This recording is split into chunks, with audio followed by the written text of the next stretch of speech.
ମୁଁ recording start କରିଦେଲି। ଆମେ ଏବେ କାରକକୁ ଯିବା ଆମ ରୁକ୍ତ ଅନୁକ୍ତ ସବୁ ଭିତରେ ଆମେ ମ୍ୟାମ ହଁ ଆତ୍ମନି ବୋଧେ ପଚାରି ସାରିଲେଣି? ଆତ୍ମନିପଦ ଟା ପଚାରିବାନି ରେ ଏବେ କାରକଟା ରହିଯିବ ସେ 10 ମିନିଟ ଟାଇମ ପଳେଇବ ସେଥିରେ। ଆଜ୍ଞା ହଁ ଆଜ୍ଞା। ସେଟା କାଲି ପଚାରିଦବା ଅଲଗା ଧାତୁ ବି ଶବ୍ଦ ବି ଦବା କ୍ଲାସ ଲାଷ୍ଟ କୁ ଦବା ବର୍ତ୍ତମାନ ମ୍ୟାମ ଦି ବିଭକ୍ତି ଧାତୁର କଣ ଆତ୍ମନେପଦୀ ଅଛି କି? ହଁ ଅଛି ସେ ଉଭୟପଦୀ ପା।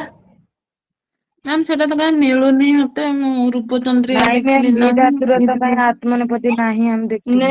ନେଟ ମାରିଲେ ଆସିଛି ଗୁଗୁଲ ମାରିଲେ ଆସିଛି ଦିଟା ତ ବଧେ ଆସିଛି। ଆଉ ତମେ ନେଟରେ ଆସୁଛି ମାରୁନ ଯଦି ଆଉ ପଚାରିବ। ମୋବାଇଲ ଫୋନ ଗୁଟା ରଖିଛ ଖାଲି କଣ ଫଟୋ ଉଠେଇବା ପାଇଁ। ଇଏରେ ମାରିବ ନାଇଁ ନା ଆଉ। ନାଇଁ ଆମେ ଗୋଟେ ଧାତୁ ରୂପ ଥିଲା ତା ସେଇଥିରେ ମୁଁ ଯୋଉ ପଢେ ତ ସେଥିରେ ନାଇଁ କଣ ଆସୁନି ସେଥିରେ ସେଥିପାଇଁ ଆସୁନି ଦିଟା ଯାକ ନେଟ ମାରିଲେ ଦିଟା ଯାକ ଗୁଗୁଲରେ ମାରିବ ଆସୁଛି ଦୁଇ ପଦୀ ଆସୁଛି। ତମ ପାଖରେ ଯଦି ଅଛି ସେଣ୍ଡ କରିଦବ ଟିକେ ଆମେ ଲେଖିଦବୁ। ମୁଁ ଖାତାରେ ଲେଖିଛି ମୁଁ ଭଲସେ ସୁନ୍ଦର ଅକ୍ଷରରେ ଲେଖିଲେ ଯାଇ ସେଣ୍ଡ କରିବି। ସବୁ ସୁବିଧା ବାଦି ନୁହ ନା। ହଉ ହଉ ଠିକ ଅଛି ପ୍ରଜ୍ଞା ପଠେଇଦବ ହେଲା। ହଁ ବର୍ତ୍ତମାନ ପିଲେ ଆମେ ଯିବା ଦ୍ଵିତୀୟ ବିଭକ୍ତି। ସେଥିରୁ ଖାଲି 2-4ଟା ପ୍ରଶ୍ନ ପଚାରିକି ଆମେ ଆଗକୁ ବଢିବା। ତ ଯାହା ନାଁ ନେବି ସେଇ ଛୁଆଟି ଉତ୍ତର ଦବ ସମସ୍ତେ ଗଜ ଗଜ ହବନି। କର୍ମକାରକ ବିଧାୟକ ସୂତ୍ରମ୍ କିମ୍? ଠିକ ଅଛି ଆଉ ଥରେ ପ୍ରଶ୍ନ ଟା କର୍ମକାରକ ବିଧାୟକମ୍ ସୂତ୍ରମ୍ କିମ୍? ବର୍ଷା ରାଣୀ କୁହ।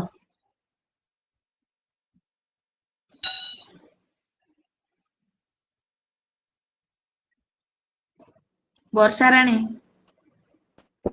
ବର୍ଷା ଦବାକୁ ପଳେଇଛନ୍ତି ବୋଧେ। ଲକ୍ଷ୍ମୀ ପ୍ରିୟା ନାଇଁ ମ୍ୟାମ୍ ଅଛ କି ହଉ କୁହ।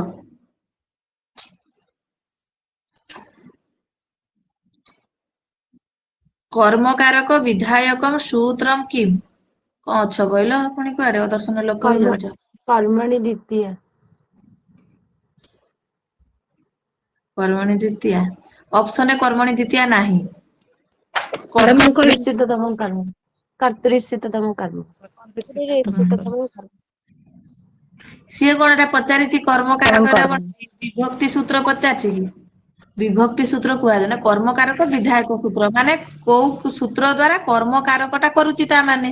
ତମେ କର୍ମଣୀ ଦ୍ୱିତୀୟା କେମିତି ଭାବିଲ ଏଠି ବିଭକ୍ତି ୱାର୍ଡ ନ ଆସିଲେ ତମେ କର୍ମଣୀ ଦ୍ୱିତୀୟା ମାରିବ ନାହିଁ।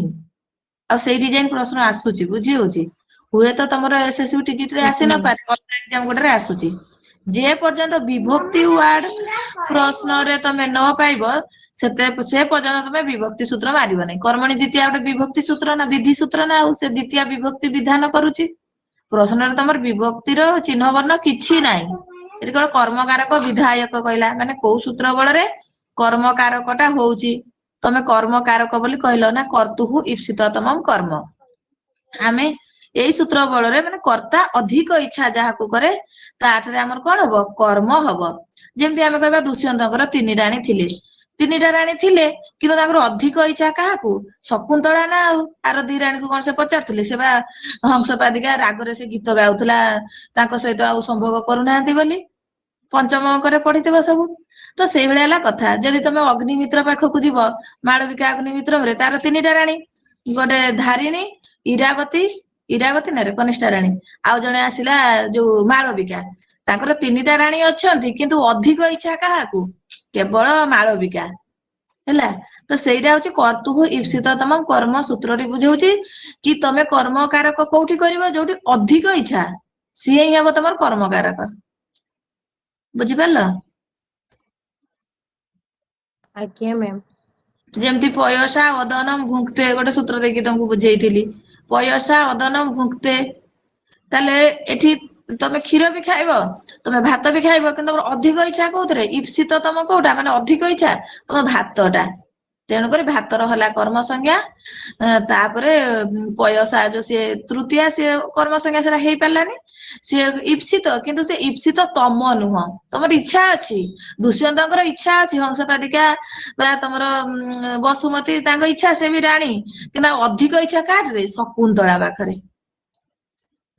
ସେଇଭଳିଆ ହେଲା କଥା ତମେ ଅଧିକ ଇଚ୍ଛା କେମିତି ତମେ ଭାତ ଖାଇବ ତା ସହିତ କ୍ଷୀର ବି ଖାଇ ଦଉଛ ଆଉ तो क्षीरटा ईप्सित किंतु ईप्सिततम होउची भातटा तेणु करी कर्तु ईप्सिततम सूत्र कहूची कर्तार अधिक इच्छा जोठी ईप्सिततम तार ही कर्म संज्ञा तमे करिवो को सूत्र बळ रे कर्तु ईप्सिततम कर्म एई सूत्र बळ रे तमे कर्म संज्ञाटा करिवो तापर कर्म संज्ञा हे गला से कर्म संज्ञा माने कर्म कारक कल तमे कर्म कारकर द्वितीय विभक्ति हबो जेमति तमे कहउछ करण कारकर तृतीय विभक्ति हबो संप्रदान कारक माने चतुर्थ विभक्ति हबो तो खाली कहि देले कोन हबो पुनी सूत्र अछि ना ताहले जो कर्म कारक तमे कल से कर्म कारकटा द्वितीय विभक्ति को सूत्र अनुसार हबो ना कर्मणि द्वितीय ठीक अछि बिले हो नेक्स्ट प्रश्न कर्म कारके का विभक्ति ही भवति मनोज जेना कहलो द्वितीय विभक्ति हो वर्तमान सुनियो ते लंबा प्रश्न लोपा मुद्रा आंसर दबो एटा कर्तुः क्रियया आप्तुम इष्टतमं कारकम किम संज्ञम स्यात्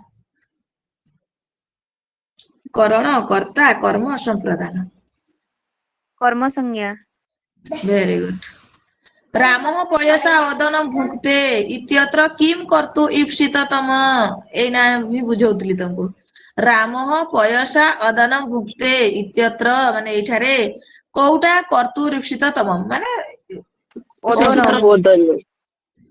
बोधनम ठीक अछि मैम जो प्रश्न करले जो फर्स्ट कर्तुर क्रिया आपन क्वेश्चन टा आउथर दिए कर्तुः हाँ कर्तुः क्रियया आप्तुम इष्टतमं कारकम किम संज्ञा स्यात् माने कर्ता क्रिया द्वारा जाहाको कौन इष्टतम करे पाइबा को इच्छा करे सेटा कौन से होचे कर्म कारक एटा मैम वृत्ति ना हाँ वृत्तिटा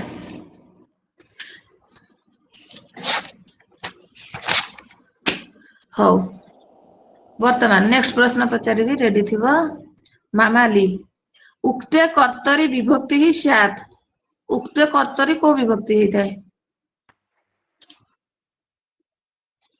कर्ताटा उक्त हेले को विभक्ति ही थाए मामाली नाइ से पूरा मु कहबी प्रथम विभक्ति प्रथम हो प्रथम व्यक्ति मैम ठीक अछि शुभश्री पंडा अच्छा ना झियो शुभश्री पंडा के नहीं गिरा हम ग्रुप रे अछंती बा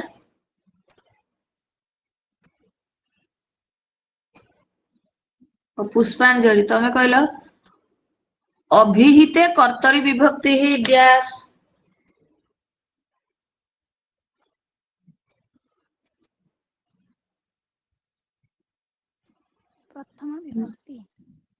प्रथमा विभक्ति उक्ते कर्मणि विभक्ति ही स्यात् नीलाद्रि विजय कर उक्ते कर्मणि विभक्ति ही स्यात् नीलाद्रि से कहते मोर विजय करिवार नहीं प्रलिप्ता राउ प्रथमा उक्ते कर्मणि विभक्ति प्रथमा बा अभिहित कर्मणि विभक्ति भी से प्रथमा उक्त जे अभिहित से माने जे प्रधान जे मुख्य जा अनुसार क्रियाटा होउछि ताकू आमे कहंती उक्त कर्तृवाच्य रे कर्ताटा उक्त कर्ता अनुसार क्रियाटा हेतै कर्मवाच्य रे कर्मटा उक्त कर्म अनुसार क्रियाटा हेतै न कि अनुक्ते कर्तरी विभक्ति डैश मधुस्मिता ए द्वितीय को बोल तृतीय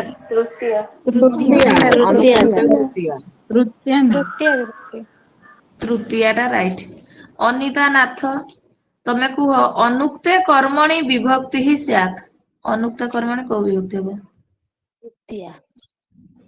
द्वितीय विभक्ति अनुक्त कर्मणि तृतीय केमिति हो रे कर्मटा जेतेबेले अनुक्त अनुक्त छाया बाग छाया तमे कुह अनुक्ते संप्रदाने विभक्ति ही स्यात् भारती जना ଝୁଲିବା ଚତୁର୍ଥୀ ଆଜ୍ଞା ଦିଦି ହଁ। Chaturthi very good. ମୁଁ ପ୍ରଶ୍ନଟା ପଚାରିଥିଲି ଅନୁକ୍ତ ସମ୍ପ୍ରଦାନ ବିଭକ୍ତି ସାତ ଚତୁର୍ଥୀ ଠିକ ଅଛି ରାଇଟ ଆନ୍ସର। ତାହେଲେ ପିଲେ ଯେତେବେଳେ ବି ଦେଖିବ ଆମର ମାନେ ଯଦି ଉକ୍ତ ହେଲା କିଏ କର୍ମ ଉକ୍ତ ହବ ନହେଲେ କର୍ତ୍ତା ଉକ୍ତ ହବ ହଁ କି ନାଇଁ। ଯଦି କର୍ତ୍ତାଟା ଉକ୍ତ ହେଲା ଉକ୍ତ କର୍ତ୍ତରୀ ପ୍ରଥମା, ଯଦି କର୍ମଟା ଉକ୍ତ ହେଲା ଉକ୍ତ କର୍ମଣି ପ୍ରଥମା। ବୁଝି ହଉଛି। ତାପରେ ଆଉ ସବୁ କଣ ହେଇଯିବେ ସବୁ ଅନଭିହିତ ଯୋଉ ସୂତ୍ରଟା ଅଛି ଅନଭିହିତ ସୂତ୍ର ଅନୁସାରେ ସବୁ ଯଦି ଅନୁକ୍ତ ସମ୍ପ୍ରଦାନ ବିଭକ୍ତି ଚତୁର୍ଥୀ, ଧର ଅନୁକ୍ତ ଅପାଦାନେ ବିଭକ୍ତି ଯଦି କହିବି କଣ କହିବ? ପଞ୍ଚମୀ ପଞ୍ଚମୀ। ହୁଁ ଅନୁକ୍ତ ବା ଅନବିହିତେ ଅଧିକରଣେ ବିଭକ୍ତି ସପ୍ତମୀ ସେଇଭଳିଆ। ତାହେଲେ ଏଇଠି ଗୋଟେ କଥା ତମେ ଧ୍ୟାନ ଦବ ଯେତେବେଳେ କର୍ତ୍ତା ଉକ୍ତ ହଉଛି ସିଏ ଉକ୍ତ କର୍ତ୍ତରୀ ପ୍ରଥମା, ଆଉ ଯେତେବେଳେ କର୍ମ ଉକ୍ତ ହଉଛି ଉକ୍ତ କର୍ମଣି ପ୍ରଥମା, ଆଉ ସବୁ ଯିଏ ରହିଲେ ସବୁକୁ ଆମେ ଅନୁକ୍ତ କହିପାରିବା। ଅନୁକ୍ତ ମାନେ ତାଙ୍କ ଦ୍ଵାରା କିଛି ହଉନି ମାନେ ସିଏ ପ୍ରଧାନ ନୁହଁ ଠିକ ଅଛି। ତେଣୁକରି ଆମେ ସେଠି କହିପାରିବା ସେମାନେ ସବୁ ମାନେ କଣ ଅନୁକ୍ତ। ତାହେଲେ ଅନୁକ୍ତ ସମ୍ପ୍ରଦାନ ବିଭକ୍ତି କଣ ହବ ଚତୁର୍ଥୀ ହେଲା। ଚତୁର୍ଥୀ। ତ ସେଇଟା ମ୍ୟାମ୍ ଅନୁକ୍ତ ଗୋଟେ କ୍ୱେଶ୍ଚନ୍ ଥିଲା। ମାରି ଦିଅନ୍ତି ହଁ ରେ। ମ୍ୟାମ୍ କେବଳ ପ୍ରଥମା ବିଭକ୍ତି ଆଉ ଦ୍ୱିତୀୟ ବିଭକ୍ତିର ଖାଲି ଉକ୍ତ ଅନୁକ୍ତ ହେବ ନହେଲେ ବାକି ସମସ୍ତେ ଅନୁକ୍ତ ହେବେ। ହଁ ଯେମିତି ରୁହ ଆଉ ଗୋଟେ ଉଦାହରଣ ତମକୁ ଦବା ହ୍ୱାଇଟ ବୋର୍ଡରେ। ଦେଖ ଗୋଟେ ସେଟା ବାକ୍ୟଟା ନାଇଁ ନା ପିଲେ ଯୋଉ କଣରେ ସେଇଟା ଅଯୋଧ୍ୟା ରାଜା ଦଶରଥ ଗୋଟେ ଯୋଉ ସେଟା ବୁଝିଦବ ଅଯୋଧ୍ୟା ରାଜା ଦଶରଥ କଣ ବାକ୍ୟଟା କହୁନ ପିଲେ ଅଯୋଧ୍ୟା ରାଜା ଦଶରଥ ଧନମ ହସ୍ତେନ ଭିକ୍ଷୁକାୟ ଗଙ୍ଗା ତୀରେ ଗଙ୍ଗା ଏଟା କଣ ଗଙ୍ଗା ତୀରେ ରାଜକୋଷାତ୍ ଏଟା ଏପଟ ସେପଟ ହେଇଗଲା ତଥାପି ବୁଝିଦବ ରାଜକ ଦଦାତି ଏମିତି ଥିଲା ନା ନଥିଲା ପିଲେ ଗୋଟେ ବାକ୍ୟଟା ସବୁ କାରକ ଏଠି ପାଇବ ନା ପାଇବନି? ଆଜ୍ଞା ମ୍ୟାମ୍ ସବୁ ଅଯୋଧ୍ୟାର ରାଜା ଦଶରଥ ପ୍ରାତ କାଳରେ ମାଗୁଥିବା ଲୋକଙ୍କୁ ରାଜକୋଷରୁ ଅମାତ୍ୟ ମାନଙ୍କ ଦ୍ଵାରା ଦାନ କରୁଥିଲେ। ହଁ ଦାନ ଦଉଥିଲେ ଅମାତ୍ୟ ଦ୍ଵାରା ବା ହସ୍ତେନ ହାତ ଦ୍ଵାରା ଯାହାବି ଆମେ କରିପାରିବା। ତ ଏଠି ପ୍ରକୃତରେ କିଏ ଉକ୍ତ ଯୋଉ ଦଦାତି କ୍ରିୟା ଟା କିଏ କରୁଛି? ରାଜା ଦଶରଥ। ଦଶରଥ। ଦଶରଥ। ଏଟା ଗୋଟେ କର୍ତ୍ତୃବାଚ୍ୟ ଆଉ ଇଏ ହିଁ ଉକ୍ତ। ତମେ କହିବ ଆମେ କର୍ମବାଚ୍ୟ ଚିହ୍ନିବୁ କେମିତି? ନା ସେଠି ନର୍ମାଲ ଧାତୁ ନଥିବ ସେଠି ଇଅ ଆସୁଥିବ। ଦଦାତି ମାନେ ଦା ଧାତୁ ୟକ୍ ପ୍ରତ୍ୟୟରୁ କଟି କାଟିକି ୟ ରହିବ ତାପରେ ଆତ୍ମନିପଦୀ ଭଳିଆ ଯିବ। ଦଶରଥ ଏକ ବଚନ ଅଛି ତାହେଲେ ତମେ ଆତ୍ମନିପଦୀରେ ଏକ ବଚନ ଭଳିଆ ଯେମିତି ଲଭତେ ଏଠି ତାହେଲେ ତମେ ତେ ଟା ଯୋଡିଦବ। ତାହେଲେ ଏଟା ଦା ଧାତୁରେ ତ ତମେ କହିଲେ କଣ ହବ ଦିଅତେ ଦା ଟା ତମର ଆ କାର ବୋଲି ଗୋଟେ ସୂତ୍ର ଅଛି ସେ ଅନୁସାରେ ଆକାର ଟା ଦୀର୍ଘ ଇ ହେଇଯିବ। ତାହେଲେ ଯଦି ବାଚ୍ୟ ପରିବର୍ତ୍ତନ ଯଦି ଆମେ କରିବା ତାହେଲେ ଦଦାତି ଟା କଣ ହେଇଯିବ ପିଲେ ଦିଅତେ। ଯଦି ଏମିତି ଇଅ ଆସିଲା ଦିଅତେ ଥାନ୍ତା ତମେ ଜାଣିଥାନ୍ତ କର୍ମବାଚ୍ୟ। ଏଠି ନର୍ମାଲ ଦଦାତି ଅଛି ଇଏ ହଉଛି ତମର ଗୋଟେ କର୍ତ୍ତୃବାଚ୍ୟ ତାହେଲେ ଏଠି କିଏ ପ୍ରଧାନ ବା କିଏ ଉକ୍ତ ବା କିଏ ଅଭିହିତ ନାଇଁ ଦଶରଥ ହିଁ ସବୁ କିଛି ସିଏ ଦଉଛନ୍ତି। ତାହେଲେ ଦଶରଥ ଯଦି ଉକ୍ତ ହେଇଗଲା ଆଉ ସବୁ ଦେଖ ହସ୍ତେନ ଇଏ ତୃତୀୟା ତାହେଲେ ଇଏ ଅନୁକ୍ତେ କର୍ତ୍ତରୀ ତୃତୀୟା। ବୁଝି ହଉଛି ବା ତମର ଆସିଲା ଭିକ୍ଷୁକାୟ ଇଏ ଅନୁକ୍ତେ ସମ୍ପ୍ରଦାନେ ଚତୁର୍ଥୀ। ରାଜକୋଷାତ୍ ଅନୁକ୍ତେ ଅପାଦାନେ ପଞ୍ଚମୀ ଗଙ୍ଗା ତୀରେ ଅନୁକ୍ତେ କଣଟେ ସେଟା ଅଧିକରଣେ ସପ୍ତମୀ ସିଏ ସବୁ ଅନୁକ୍ତ। ଏଇଭଳିଆ ଆମେ କହିପାରିବା ସେମାନେ ହଉଛନ୍ତି ସବୁ ଅନୁକ୍ତ ବା ଅପ୍ରଧାନ ବା ଅନବିହିତ ଆମେ କହିବା କିନ୍ତୁ ଏଠି ଅଭିହିତ କିଏ ତାହେଲେ ଦଶରଥ ଉକ୍ତ କିଏ ସେଇ ଦଶରଥ ବୁଝିପାରିଲ ପିଲେ? ଆଜ୍ଞା ମ୍ୟାମ୍। ଆଜ୍ଞା। ହଁ। ତ ଅନଭିହିତ ସୂତ୍ର ଯୋଉଟା ଅନଭିହିତ ସୂତ୍ରଟା ସେ ଗୋଟେ ଆମର ଅଧିକାର ସୂତ୍ର। ସିଏ ଦ୍ଵିତୀୟ ଅଧ୍ୟାୟ ତୃତୀୟ ପାଦର 1 ନମ୍ବର ସୂତ୍ରରୁ ଆରମ୍ଭ କରିକି ସିଏ ତମର ଯିବ ଦ୍ଵିତୀୟ ଅଧ୍ୟାୟ ତୃତୀୟ ପାଦର 63 ନମ୍ବର ସୂତ୍ର ପର୍ଯ୍ୟନ୍ତ ତାର ଅଧିକାର ରହିବ। ମାନେ ସେଠି ବୃତ୍ତିରେ କଲା ପରେ ତାପରେ ସେ ଏଇ ସୂତ୍ରଟା ସେଠି ଲେଖାଯିବ କୋଉଟା ମାନେ ଅନଭିହିତ ସେ ଅନଭିହିତ ହେଇକି ଯିବ ଅଧିକାର ହେଇକି ଯିବ। ଅନଭିହିତର ଅର୍ଥ ଅନୁକ୍ତ ବା ଅପ୍ରକାଶିତ, ମାନେ ସେ ଇଏ ନୁହଁ ମାନେ ନୁହଁ ଆଉ, ଅଭିହିତ ନୁହଁ ଆଉ। ଏଠି ଅଭିହିତ କିଏ ହବ? ତମର କର୍ତ୍ତା ଅଭିହିତ ହେଇପାରିବ, ନଚେତ କର୍ମ ବି ଅଭିହିତ ହବ। ଯଦି କର୍ମବାଚ୍ୟ ହେଇଥିବ ସେଠି କର୍ମଟା ଅଭିହିତ, କର୍ମଟା ଉକ୍ତ। ଏଇ ଅନଭିହିତ ସୂତ୍ରଟା ସେ ଏଇ କଥା କହୁଛି କି ଅଭିହିତରେ ମାନେ ଆମର ଯିଏ ଉକ୍ତ ହେଲା ବା ଅଭିହିତ ହେଲା, ଆଉ ବାକି ଯିଏ ରହିଲେ ସମସ୍ତେ ହେଇଯିବେ କଣ? ଅନୁକ୍ତ ହେଇଯିବେ, ଅନଭିହିତ ହେଇଯିବେ। ତେଣୁକରି ଅନଭିହିତ ସୂତ୍ର ସେଇଟା ବୁଝଉଛି। ଯେମିତି ହସ୍ତେନ ଇଏ ଅନଭିହିତେ ତୃତୀୟା, ବା ତମେ କହୁଛ ଅନୁକ୍ତେ କର୍ତ୍ତରି ତୃତୀୟା, ବା ଭିକ୍ଷୁକାୟ ସମ୍ପ୍ରଦାନ, ଏଠି ଆମେ କଣ କହିବା? ଅନୁକ୍ତେ ସମ୍ପ୍ରଦାନ କୋଉ ବିଭକ୍ତି? ଚତୁର୍ଥୀ। ଏଇ ହେଲା କଥା। ଡାଉଟ କ୍ଲିୟର ପିଲେ? ଆଜ୍ଞା ମ୍ୟାମ୍। ଆଜ୍ଞା ମ୍ୟାମ୍। ଆଜ୍ଞା ଏଇ ଯୋଉ ଅନୁଭୂତ ସୂତ୍ରଟା କେତେ ଯାଏଁ ଯିବ? ଏଇ ଅନଭିହିତ ସୂତ୍ରଟା ସିଏ ଯାଉଛି ଆମର 2, 3, 63। 2, 3, 63 ମାନେ ଏଟା କୋଉ ସୂତ୍ର? ଯୋଉ ଚତୁର୍ଥୀ ଚାଷିଷ୍ୟା ୟୁଷ୍ୟା ମଦ୍ର ଭଦ୍ର କୁଶଳ ସୁଖାର୍ଥ ହିତେଇ, ସେଇ ସୂତ୍ର ଯାଇ ୟାର ଅଧିକାର ରହିବ। ତାପରେ ଆଉ ଅଧିକାର ୟାର ପାଇବନି। ଯେମିତି ୟା ପୂର୍ବରୁ ଗୋଟେ ଆମେ ସୂତ୍ର ପଢିଥିଲେ କାରକେ, କାରକେ ସୂତ୍ରଟା ଅନୁକୃତ ହେଇ ଚାଲିଛି। କେତେ ପର୍ଯ୍ୟନ୍ତ ସିଏ ଯିବ? ନା ସିଏ ତମର ଯିବ ପୁରା 55 ନମ୍ବର ସୂତ୍ର ଯାଇ, କାରକେ ସୂତ୍ରଟା। ଏଠି ଏ ସେଟା ଯୋଉ ସିଦ୍ଧାନ୍ତ କୌମୁଦି ଭଟ୍ଟ ଦୀକ୍ଷିତଙ୍କ ବୁକ୍ ରେ 2, 3, 1 ଲେଖା ହେଇଛି। କୋଉଟା 2, 3, 1 ଲେଖା ହେଇଛି? ଅନଭିହିତେ ସୂତ୍ରଟା। ହଁ ଅନଭିହିତେଟା ତ 2, 3, 1, କିନ୍ତୁ ତମେ ପ୍ରଶ୍ନ କଣ କଲ? କେତେ ଯାଇ ଯିବ କହିଲ? ସେଥିପାଇଁ ମୁଁ କହିଲି 2, 3, 63 ଯାଇଯିବ, ଏଇଟା ଲେଖିଲି। ତମେ ପ୍ରଶ୍ନଟା କଣ ଆଚ୍ଛା ପଚାରିଥିଲ କି? କେତେ ଯିବ ନା କେତେ ନମ୍ବର ସୂତ୍ର ପଚାରିଥିଲ? ମ୍ୟାମ୍ ଯଦି ସୂତ୍ରଟା ଯିବ ତାହେଲେ 63 ଯାଏଁ, ଆଉ ଯଦି ସୂତ୍ର ନମ୍ବର ତାହେଲେ ହଉଛି 2, 3, 1। ହଁ ବଢିଆ ତ ବୁଝୁଛ ଆଜ୍ଞା ଆଉ। ହଉ ଥ୍ୟାଙ୍କ ୟୁ ମୁଁ ମ୍ୟାମ୍। ପିଡିଏଫ ଟା ଆସୁଛି, ଧୈର୍ଯ୍ୟ ଧର।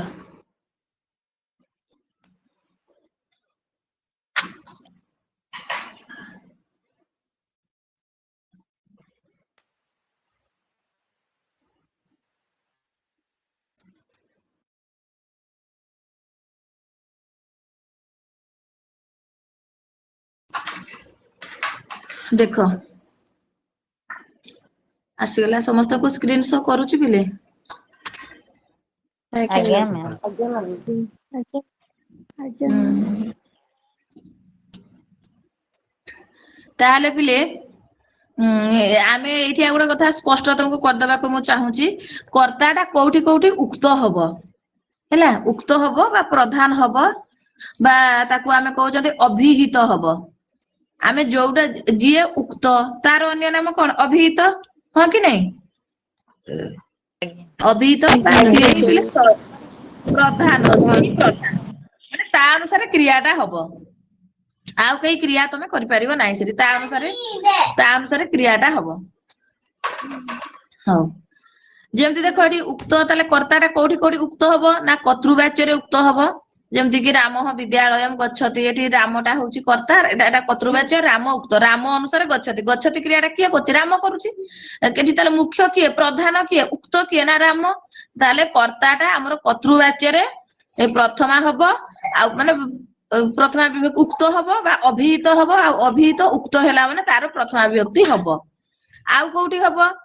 ସେ କର୍ମବାଚ୍ୟରେ କର୍ତ୍ତାଟା ଅନୁକ୍ତ ହବ। କର୍ମବାଚ୍ୟରେ ତାକୁ ଆମେ କହିବା କଣ? ରାମେଣ ବିଦ୍ୟାଳୟ ଗମ୍ୟତେ, ଏଠି ରାମେଣ ଅନୁକ୍ତ, ଏଠି ବିଦ୍ୟାଳୟ ଅନୁସାରେ କ୍ରିୟାଟା ହଉଛି, ରାମେଣ ଏଠି କିଛି କଥା ନାହିଁ।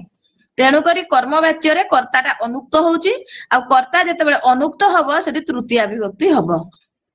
ସେମିତି କର୍ମଟା ଦେଖିବା କୋଉଠି ଉକ୍ତ ହଉଛି, କୋଉଠି ଅନୁକ୍ତ ହଉଛି। କର୍ମଟା ଆମର କର୍ମବାଚ୍ୟରେ ଉକ୍ତ ହବ, ଆଉ କର୍ମ ଉକ୍ତ ହେଲା ମାନେ ପ୍ରଥମା ବିଭକ୍ତି। ଠିକ ଅଛି ତ, ପ୍ରଥମା ବିଭକ୍ତି ହବ। ଯେମିତି ରାମେଣ ବିଦ୍ୟାଳୟ ଗମ୍ୟତେ, ଏଠି ବିଦ୍ୟାଳୟ ଟା ହଉଛି ଉକ୍ତ ହେଲା। ସେମିତି ଆଉ କୋଉଠି ଉକ୍ତ ହବ କର୍ମ?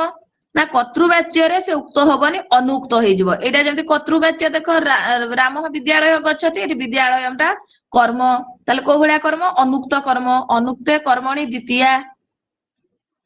ବୁଝିପାରିଲ ପିଲେ? ଆଜ୍ଞା ମ୍ୟାମ୍। ନାଇଁ ମ୍ୟାମ୍, ନାଇଁ ମ୍ୟାମ୍, ଆଉ ଥରେ କହିଦିଅନ୍ତୁ। ଏଇ କର୍ମଟା ଆଉଥରେ କହିଦିଅନ୍ତୁ ମ୍ୟାମ୍। ମୂଳରୁ ଏଥର କହିଦଉଛି। ନିଦ ଟିକେ ଇଏ କର, ବିଛଣାରେ ବସିକି ରହିବନି, ବାହାରେ ଅଲଗା ପଟେ ବସିବ, ନିଦ ତ୍ୟାଗ କରିବ। ଖାତା ପେନ୍ ଧରିବ। ତାହେଲେ ପିଲେ କର୍ତ୍ତାଟା କୋଉଠି କୋଉଠି ଆମର ଉକ୍ତ ହବ, ଉକ୍ତ ବା ଅଭିହିତ କୋଉଠି କୋଉଠି ହବ ନା କର୍ତ୍ତୃବାଚ୍ୟରେ ହବ ଉକ୍ତ, ଯେମିତି ରାମ ବିଦ୍ୟାଳୟ ଗଚ୍ଛତି, ଏଠି ରାମ ହେଲା ଉକ୍ତ, ତେଣୁକରି ତାର କୋଉ ବିଭକ୍ତି ହବ, ପ୍ରଥମା ବିଭକ୍ତି ହବ। ଆଉ କର୍ମବାଚ୍ୟରେ କର୍ତ୍ତାଟା କଣ ହବ, କର୍ମବାଚ୍ୟରେ କର୍ତ୍ତାଟା ଅନୁକ୍ତ ହବ ବା ଅନବିହିତ ହବ। ତାହେଲେ ସେଠି ଅନବିହିତ ହେଲେ କଣ ହବ ନା ତୃତୀୟା ବିଭକ୍ତି ହବ, ଯେମିତି ରାମେଣ ବିଦ୍ୟାଳୟ ଗମ୍ୟତେ, ଏଠି ରାମେଣଟା ହଉଛି ଅନୁକ୍ତ, ଏଟା କର୍ମବାଚ୍ୟରେ କର୍ତ୍ତା ଅନୁକ୍ତ। ଆମେ ଦେଖୁଛନ୍ତି କି କର୍ତ୍ତାଟା ଉକ୍ତ କୋଉଠି ଅନୁକ୍ତ କୋଉଠି, କର୍ତ୍ତୃବାଚ୍ୟରେ କର୍ତ୍ତାଟା ଉକ୍ତ ଥାଏ ଆଉ କର୍ମବାଚ୍ୟରେ କର୍ତ୍ତାଟା ଅନୁକ୍ତ ଥାଏ। ଯେତେବେଳେ କର୍ତ୍ତା ଉକ୍ତ ଥାଏ ପ୍ରଥମା ବିଭକ୍ତି ହୁଏ, ଯେତେବେଳେ କର୍ତ୍ତାଟା ଅନୁକ୍ତ ଥାଏ ତୃତୀୟା ବିଭକ୍ତି ହୁଏ। ସେମିତି କର୍ମ ଯଦି ଦେଖିବା, କର୍ମବାଚ୍ୟରେ କର୍ମଟା ଉକ୍ତ, କାହିଁକି ନା ଏବେ ଦେଖ ଗୋଟେ ବାକ୍ୟ ମୁଁ କହିବି ଅହମ ଅର୍ଣ୍ଣମ ଖାଦାମି ବା ଅହମ ଫଲମ ଖାଦାମି, ଅହମ ଫଲମ ଖାଦାମି, ଏଟା କୋଉ ବାଚ୍ୟ ଅଛି, କର୍ତ୍ତୃବାଚ୍ୟ। ଇଏ ଗୋଟେ କର୍ତ୍ତୃବାଚ୍ୟ।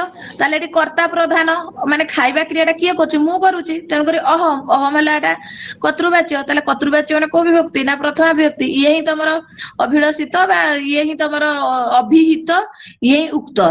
ତାପରେ ୟା ଅନୁସାରେ ଅହମ ବୋଲି ଖାଦାମି ହେଲା, ଏଠି ତମେ କାହିଁ ଖାଦତି କରିପାରିଲ ନାହିଁ, କାହିଁକି କରିପାରିଲ ନା ଅହମ ଅଛି କର୍ତ୍ତା, କର୍ତ୍ତା ଅନୁସାରେ କ୍ରିୟାଟା ଅହମ ଖାଦାମି। ତାକୁ ଯେତେବେଳେ ବାଚ୍ୟ ପରିବର୍ତ୍ତନ କରିଦବା, କର୍ମ ବାଚ୍ୟ କରିଦବା, ତାହେଲେ ଯୋଉ କର୍ତ୍ତୃବାଚ୍ୟରେ ଏଠି ଉକ୍ତ କିଏ, ଅହମଟା ଉକ୍ତ। କିନ୍ତୁ ଫଲମଟା କଣ ପିଲେ, ଇଏ କର୍ମ, ମୁଁ ଫଳକୁ ଖାଉଛି କର୍ମ, ତାହେଲେ ଏଠି କର୍ମଟା କୋଉ ଭଳିଆ କର୍ମ, ଇଏ ପିଲେ ଅନୁକ୍ତ କର୍ମ। ଫଳମ ଅନୁସାରେ ତମେ ଯୋଉ କ୍ରିୟାଟା କରିପାରିଲ କି, ଜମା ବି ନୁହଁ, ତେଣୁକରି ହେଲା ଅନୁକ୍ତ କର୍ମ। ତାହେଲେ ଏଠି କର୍ମଟା କଣ ଅଛି, ଅନୁକ୍ତ। ସେଇଟା କର୍ମ କୋଉଠି ଉକ୍ତ ହବ ଅନୁକ୍ତ ହବ ନା କର୍ମବାଚ୍ୟରେ ତ ସେ ଉକ୍ତ ହବ, କିନ୍ତୁ କର୍ତ୍ତୃବାଚ୍ୟରେ ସେ ଅନୁକ୍ତ ହବ। ଆଉ ଅନୁକ୍ତ ଯେତେବେଳେ ହବ ସେ କଣ ହବ, ଦ୍ୱିତୀୟା ବିଭକ୍ତି ହବ। ଆଉ ସେଇଟା ତମର ଯୋଉ କର୍ମଣି ଦ୍ୱିତୀୟା ସୂତ୍ରଟା ଏବେ ଆଉ ଥରେ ଆମେ ପଢିବା, ସେ କଣ କହୁଛି, ଅନୁକ୍ତେ କର୍ମଣି ଦ୍ୱିତୀୟା ସ୍ୟାତ୍, ଯେତେବେଳେ ସେ ଅନୁକ୍ତ ହେଇଯିବ ସେଠି କର୍ମଣି ଦ୍ୱିତୀୟା ହବ। ଠିକ ଅଛି ପିଲେ। ତାପରେ ୟାକୁ ଯେତେବେଳେ ବାଚ୍ୟ ପରିବର୍ତ୍ତନ କରିଦେବା, ଯଦି ଅହମଟା ହେଇଯିବ ମୟା ଫଲମ, ନପୁଂସକ ଲିଙ୍ଗ, ସେ ଫଲମ ଫଲ ଫଳାନି, ଫଲମ ଫଲ ଫଳାନି, କିନ୍ତୁ ଏ ପ୍ରଥମା। ବାଚ୍ୟ ପରିବର୍ତ୍ତନ ନିୟମ ଜାଣିଛ ନା ନାଇଁ ପିଲେ, ଯିଏ ପ୍ରଥମା ଥିବ ତାକୁ ତୃତୀୟା କରିବ, ଯିଏ ଦ୍ୱିତୀୟା ଥିବ ସେ ପ୍ରଥମା ହବ, ଆଉ ଯିଏ ପ୍ରଥମା ତା ଅନୁସାରେ କ୍ରିୟା। କର୍ତ୍ତୃବାଚ୍ୟରେ ଇଏ ପ୍ରଥମା, କର୍ତ୍ତା ଅନୁସାରେ କ୍ରିୟା, କର୍ମବାଚ୍ୟରେ କର୍ମ ପ୍ରଥମା, ତା ଅନୁସାରେ କ୍ରିୟା। ଏଇଟା ଜାଣିଛ ନା ନାଇଁ ପିଲେ ବାଚ୍ୟ ପରିବର୍ତ୍ତନ ନିୟମଟା। ଆଜ୍ଞା ମ୍ୟାମ୍। ତ ସେ ଅହମଟା ମୟା ହେଇଗଲା, ଫଲମଟା ଏଠି ଦ୍ୱିତୀୟା ଥିଲା, ଏଠି ପ୍ରଥମା ଆସିଲା ଫଲମ ହେଲା। ତ ଏଠି ତମେ ଯୋଉ ଖାଦାମିଟା ଏବେ ଏଇ ଅନୁସାରେ ଏଠି କରିପାରିବ କି ନା, ଏଠି ମୁଖ୍ୟ କିଏ ଉକ୍ତ କିଏ, ଫଲମ, ମୟାଟା ଅନୁକ୍ତ ହେଇସାରିଲାଣି, ତାହେଲେ ଫଲମ ଅନୁସାରେ କ୍ରିୟାଟା ହବ। ତାହେଲେ କଣ ହବ କହିଲ ଦେଖିଆ, ଖାଦାମିଟା କଣ ହେଇଯିବ, ଖାଦ୍ୟତେ। ଖାଦ୍ୟତେ। ଖାଦ୍ୟତେ, ଏଠି ଇୟ ଆସିଗଲା। ତାହେଲେ ଏଟା ଗୋଟେ କର୍ମବାଚ୍ୟ। ଫାଷ୍ଟ କର୍ମବାଚ୍ୟ ଚିହ୍ନିବ କେମିତି, କ୍ରିୟାଟାକୁ ଦେଖିବ ଇୟ ଆସୁଥିବ, ସେ ଗୋଟେ କର୍ମବାଚ୍ୟ। ତାହେଲେ ଏଠି ଯେତେବେଳେ ଇୟ ଆସିଗଲାଣି, ତାହେଲେ ମୟା ଫଲମ ଖାଦ୍ୟତେ, ତାହେଲେ ଏଠି ମୁଖ୍ୟ କିଏ, ଅଭିହିତ କିଏ, କର୍ମଟା ଅଭିହିତ। କିନ୍ତୁ ଏଠି ଅନବିହିତ କିଏ, ଅନବିହିତ ପିଲେ ମୟା, ତେଣୁକରି କରି ତୃତୀୟା ହେଲା। ଆଉ ଫଲମଟା ହେଲା ତମର ଉକ୍ତେ କର୍ମଣି ପ୍ରଥମା, ଫଲମଟାକୁ କଣ କହିବ ତମେ, ଉକ୍ତେ କର୍ମଣି ପ୍ରଥମା। ଏବେ ବୁଝିପାରିଲ ନା? ଅନୁକ୍ତ କର୍ତ୍ତା ତୃତୀୟ। ହଁ, ସମସ୍ତେ ଡାଉଟ କ୍ଲିୟର ପିଲେ। ଆଜ୍ଞା ମ୍ୟାମ୍। ଆଜ୍ଞା ମ୍ୟାମ୍। ଆଜ୍ଞା ମ୍ୟାମ୍। ହଁ, ବର୍ତ୍ତମାନ ତମର ଦ୍ୱିତୀୟା ବିଭକ୍ତିର କର୍ତ୍ତୁ ଇପ୍ସିତ ତମ କର୍ମ ସୂତ୍ରଟା ସରିଥିଲା କି, ସେଟା ଆମେ କଲେ କଣ, କର୍ତ୍ତା ଯାହାକୁ ଅଧିକ ପାଇବାକୁ ଇଚ୍ଛା କରେ ତାଠାରେ କର୍ମ ସଂଜ୍ଞା ହବ, ଆମେ ସେଟା ବୁଝିଥିଲେ। ତାପରେ ଆମେ ମାନେ କର୍ତ୍ତା ଯାହାକୁ ଅଧିକ ପାଇବାକୁ ଇଚ୍ଛା କରିବ, କର୍ମ ଇଚ୍ଛା ହେଲେ ହବନି। ଯେମିତି ଗୋଟେ ଥିଲା ମାସେଷୁ ଅଶ୍ୱମ ବଧ୍ନାତି, ଏଠି ମାସେଷୁଟା କର୍ତ୍ତା ର ଇପ୍ସିତ ନୁହଁ, ସେ ହଉଛି କର୍ମ ର ଇପ୍ସିତ, ତେଣୁକରି ତାଠାରେ କର୍ମ ହେଲା ନାହିଁ। ସେଥିପାଇଁ ଅତିବ୍ୟାପ୍ତି ଦୋଷ ନିବାରଣ କରିବା ପାଇଁ ଏଠି କର୍ତ୍ତା ବୋଲି ମାନେ ସୂତ୍ରରେ ଲେଖା ହେଇଛି କି କର୍ତ୍ତୁଃ ଇପ୍ସିତତମ କର୍ମ, କର୍ତ୍ତା କ୍ରିୟା ଦ୍ଵାରା ଯାହାକୁ ଅଧିକ ପାଇବାକୁ ଇଚ୍ଛା କରେ, ଅଧିକ ତାର ଅଭୀଷ୍ଟତମ ବସ୍ତୁ, ତାଠାରେ ହିଁ କର୍ମ ସଂଜ୍ଞାଟା ହବ। ସେ ଯୋଉ କର୍ମ ସଂଜ୍ଞା ହେଲା ପିଲେ, କର୍ମ ସମାନେ କର୍ମ କାରକ ହେଲା, ସେ ଗୋଟେ ସଂଜ୍ଞା ସୂତ୍ର, ସେ ଚିହ୍ନେଇଲା ଆମକୁ କଣ ନା ଇଏ ଗୋଟେ କର୍ମ କାରକ। ଆଉ ସେ କର୍ମ କାରକର ଦ୍ୱିତୀୟା ବିଭକ୍ତି ହବ, କୋଉ ସୂତ୍ର କରିବ, कर्मणि द्वितीया ठीक अछि ताले कर्मणि द्वितीया कहूची अनुक्ते कर्मणि द्वितीया स्यात् ताले कर्मटा अनुक्त हेले अप्रधान हेले कर्मठारे द्वितीया विभक्ति हबो ହେଲା ପିଲେ ଯେତେବେଳେ ପିଲେ ମାନେ ମନେ ପଡୁଛି ମୋର ଯୋଉ ଆମର ଓଏଭିଏସ୍ ଏଟା ତ ଓଏଭିଏସ୍ ଗୋଟେ ଓଏମଏଭି ଥିଲା ମାନେ ବାହାରିଥିଲା ଯୋଉ ଦିଥର ଖଣ୍ଡେ ବାହାରିଛି ବୋଧେ ଆମ କେଉଁଝର ଯୋଉ ମାଇନିଂ ରୋଡ ପାଇଁ ପୁରା ସରକାରୀ ସିଏ ସାଂସ୍କ୍ରିଟ କୋର୍ସ ଯୋଉ 3ଟା ଥିଲା ସେଥିରେ 3 ନମ୍ବରରେ ମୁଁ ରହିଥିଲି କହୁଥିଲି ତ ସେଥିରେ ପିଲେ ଭାଇବାରେ ମତେ ଏଇଥିରେ ପୁରା ଘାଣ୍ଟି ଦେଇଥିଲେ କୋଉଥିରେ ମାନେ ସେ ହିମାଚଳ ପ୍ରଦେଶ ଆଡୁ ବୋଧେ ଆସିଥିଲେ ଆଉ ଆମର ଯୋଉ ଗୋପାଳ ସାର୍ ଯିଏ ତମେ ବ୍ୟାକରଣ ଦର୍ପଣ ପଢୁନ ଯୋଉ ଗୋପାଳ ସାର୍ ଭାରି ଜ୍ଞାନୀ ସେଇ ସାର୍ ଥିଲେ ଆଉ ସେ ହିମାଚଳ ପ୍ରଦେଶ ଆଡୁ ଜଣେ ସାର୍ ଥିଲେ 2 ଜଣ ମାନେ ଏଇ ଉକ୍ତ ଅନୁକ୍ତରେ ଏତେ ପ୍ରଶ୍ନ ସେଇଦିନ ହିଁ ମୋର କନସେପ୍ଟ କ୍ଲିୟର ପୁରା ହେଇଯାଇଥିଲା ତାଙ୍କ ପ୍ରଶ୍ନ ଶୁଣିକି ଉତ୍ତର ସବୁ ଠିକ ଦେଇଥିଲି ତାପରେ କନସେପ୍ଟ ପୁରା କ୍ଲିୟର ହେଇଗଲା ଉକ୍ତ ଅନୁକ୍ତ ତମକୁ ଏବେ ଟିକେ ଦେଖିବ ଡାଉଟ ଲାଗୁଥିବ 2-4 ଥର ପଢି ଦିଅ ଲେଖି ଦିଅ କିଏ ଉକ୍ତ କିଏ ଅନୁକ୍ତ ତମର ସବୁ ମନେ ରହିଯିବ ସେମିତି ଛୋଟ ଛୋଟ ବାକ୍ୟ ନେଇକି କର୍ତ୍ତୃବାଚ୍ୟ କର୍ମବାଚ୍ୟ କରିକି କର ଦେଖିବ ପ୍ରାୟ ପିଲା ତ ବୁଝିଗଲ ତଥାପି କିଛି ପିଲା ଟିକେ ଥିବ ଡାଉଟ ତମେ ସେମିତି ଛୋଟ ଛୋଟ ଉଦାହରଣ ଦେଖି ମୁଁ ବି ମାନେ ଯୋଉ ନୋଟ ଦଉଛି ଏଗୁଡା ବି ତମେ ପଢିଲେ ବି ଭଲ ଭାବରେ ବୁଝି ପାରିବ ଠିକ ଅଛି ପିଲେ ଆଉ ସେ ଏକ୍ସପର୍ଟ ମାନେ ପ୍ରଶ୍ନ ପଚାରିବେ ମାନେ ପୁରା ଅଲଗା ପ୍ରକାର ମାନେ ଜାଣିଥିବ ନର୍ମାଲ ବାକ୍ୟଟା ସେ ଏମିତି ଗୋଟେ ଷ୍ଟାଇଲରେ ପଚାରିବେ କନଫ୍ୟୁଜ ହେଇଯିବ ହଁ କି ନାଇଁ ହଉ ତାପରେ ଠିକ ଅଛି ତାହେଲେ ଏଠି କହୁଛି ଅନୁକ୍ତ ହେଲେ ବା ଅପ୍ରଧାନ ହେଲେ କର୍ମଠାରେ ଦ୍ୱିତୀୟ ବିଭକ୍ତି ହବ ବୁଝିପାରୁଛ ପିଲେ କର୍ମଟା ଯେତେବେଳେ ତମର ଅନୁକ୍ତ ହବ ତାହେଲେ କର୍ମଠାରେ ଦ୍ୱିତୀୟ ବିଭକ୍ତି ହବ ଯେମିତି ଆମେ ଗୋଟେ କରୁଥିଲେ ସେଇ ଉଦାହରଣ ନେବା ମୟା ଫଲମ ଖାଦ୍ୟତେ ତାହେଲେ ଏଠି ଫଲମଟା ଉକ୍ତ ତେଣୁ କରି ଏଟା ଉକ୍ତ ହଉଛି କିନ୍ତୁ ଯେତେବେଳେ ଆମେ କରିବା ଅହମ ଫଲମ ଖାଦାମି ସେଠି କର୍ମଟା କଣ ପିଲେ ପ୍ରଥମା ଅହମ ଫଲମ ଖାଦାମି ତାହେଲେ ଏଠି ଉକ୍ତଟା ହଉଛି ଆମର କର୍ତ୍ତା ଏଠି ଅନୁକ୍ତ କିଏ ପିଲେ ଅନୁକ୍ତ ସିଏ କହୁଛି ତେଣୁକରି ଏଇ ସୂତ୍ର ଯୋଉ କର୍ମଣି ଦ୍ୱିତୀୟା ଇଏ ଗୋଟେ ବିଧି ସୂତ୍ର ଇଏ କହୁଛି ଅନୁକ୍ତ କର୍ମଠାରେ ଦ୍ୱିତୀୟା ହବ ଯେମିତି ଅହମ ଫଲମ ଖାଦାମି ଏଠି ଉକ୍ତ ହେଇଗଲା ଅହମ ତାହେଲେ ଏଠି ଅନୁକ୍ତ କିଏ ନା ଫଲମଟା ଅନୁକ୍ତ ତେଣୁକରି ଏଇଭଳିଆ ଅନୁକ୍ତ ଜାଗାରେ କଣ ହବ ଦ୍ୱିତୀୟା ବିଭକ୍ତି ହବ ଠିକ ଅଛି ପିଲେ ଆଜ୍ଞା ତାପରେ ହଁ ଏଠି ଗୋଟେ ତମର ପ୍ରଶ୍ନ ଆସିବ ଏଠି ଯେତେବେଳେ ଫଳଟା ଅନୁକ୍ତ ହଉଛି ବା ଆମର ଅଭିହିତ ମାନେ ଅନବିହିତ ହଉଛି ଅଭିହିତ ତ କହିପାରିବାନି ଅନବିହିତ ମାନେ ଅନୁକ୍ତ ହଉଛି ସେତେବେଳେ ଆମେ ଦ୍ୱିତୀୟ ବିଭକ୍ତି କରୁଛୁ ତମ ମନରେ ଏବେ ପ୍ରଶ୍ନ ଗୋଟେ ଆସିବ ତାହେଲେ ଯେତେବେଳେ କର୍ମଟା ଉକ୍ତ ହବ ସେଠି କଣ ହବ ନିଶ୍ଚିତ ଭାବରେ ପ୍ରଶ୍ନ ଆସୁଛି ନା ଆସୁନି ପିଲେ ଆଜ୍ଞା ମ୍ୟାମ୍ ହଁ ତାହେଲେ ଦେଖ ଅହମ ଫଲମ ଖାଦାମି ଏଠି ଅହମଟା ହେଲା ଉକ୍ତ ଫଲମଟା ପିଲେ ଏଠି ଅନୁକ୍ତ ଅନୁକ୍ତ ମାନେ ଅହମ ଅନୁସାରେ କ୍ରିୟାଟା ହେଇଛି ଖାଦାମି ତେଣୁକରି ଇଏ ଉକ୍ତ ଯାହା ଅନୁସାରେ କ୍ରିୟାଟା ହବ ସିଏ ମୁଖ୍ୟ ସିଏ ହିଁ ଅଭିହିତ ସିଏ ହିଁ ଉକ୍ତ ଉକ୍ତର ପର୍ୟାୟବାଚୀ ଶବ୍ଦ ହଉଛି ଅଭିହିତ ଠିକ ଅଛି ତାହେଲେ ଏଠି କର୍ତ୍ତାଟା ଅଭିହିତ ହେଇସାରିଲା ଅହମ ଏଠି ଫଳଟା ହଉଛି ଅନବିହିତ ବା ଅନୁକ୍ତ ଆଉ କର୍ମଣି ଦ୍ୱିତୀୟା ସୂତ୍ର କଣ କହୁଛି ତା ବୃତ୍ତିରେ ଅନୁକ୍ତେ କର୍ମଣି ଦ୍ୱିତୀୟା ସ୍ୟାତ୍ ତାହେଲେ କର୍ମ ଯେତେବେଳେ ଅନୁକ୍ତ ହବ କର୍ମଠାରେ ଦ୍ୱିତୀୟା ବିଭକ୍ତି ହବ ତାହେଲେ ଇଏ ଗୋଟେ ଅନୁକ୍ତ ତାହେଲେ ଯେତେବେଳେ କର୍ମଟା ଉକ୍ତ ହବ ସେଠି କଣ ହବ କର୍ମଟା ଯେତେବେଳେ ଉକ୍ତ ହବ ସେଠି କର୍ମଣି ଦ୍ୱିତୀୟା ସୂତ୍ର ପାଇବନି ସେଠି ପ୍ରାତିପଦିକାର୍ଥ ମାତ୍ରେ ପ୍ରଥମା ହବ ଯେମିତି ଅହମ ଫଲମ ଖାଦାମି ସେଟା ଆମେ କରିବା ମୟା ଫଲମ ଖାଦ୍ୟତେ ତାହେଲେ ଏଇଟା ଯୋଉ ଖାଦ୍ୟତେ ହେଲା ପିଲେ ଏଠି ଯୋଉ ଫଲମଟା ଏଟା ଗୋଟେ ତମର କୋଉ ବାଚ୍ୟ କର୍ମବାଚ୍ୟ ତାହେଲେ ଏଟା ତିଙ୍ଗନ୍ତର ଯାଉଛି ତାହେଲେ ଏଠି ଯୋଉ କର୍ମଟା ଉକ୍ତ ଇଏ ପ୍ରଥମା କିନ୍ତୁ କର୍ମଣି ଦ୍ୱିତୀୟା ସୂତ୍ର ଅନୁସାରେ ନୁହଁ ପିଲେ ଇଏ କୋଉ ସୂତ୍ର ଅନୁସାରେ ପ୍ରାତିପଦିକାର୍ଥ ମାତ୍ରେ ପ୍ରଥମା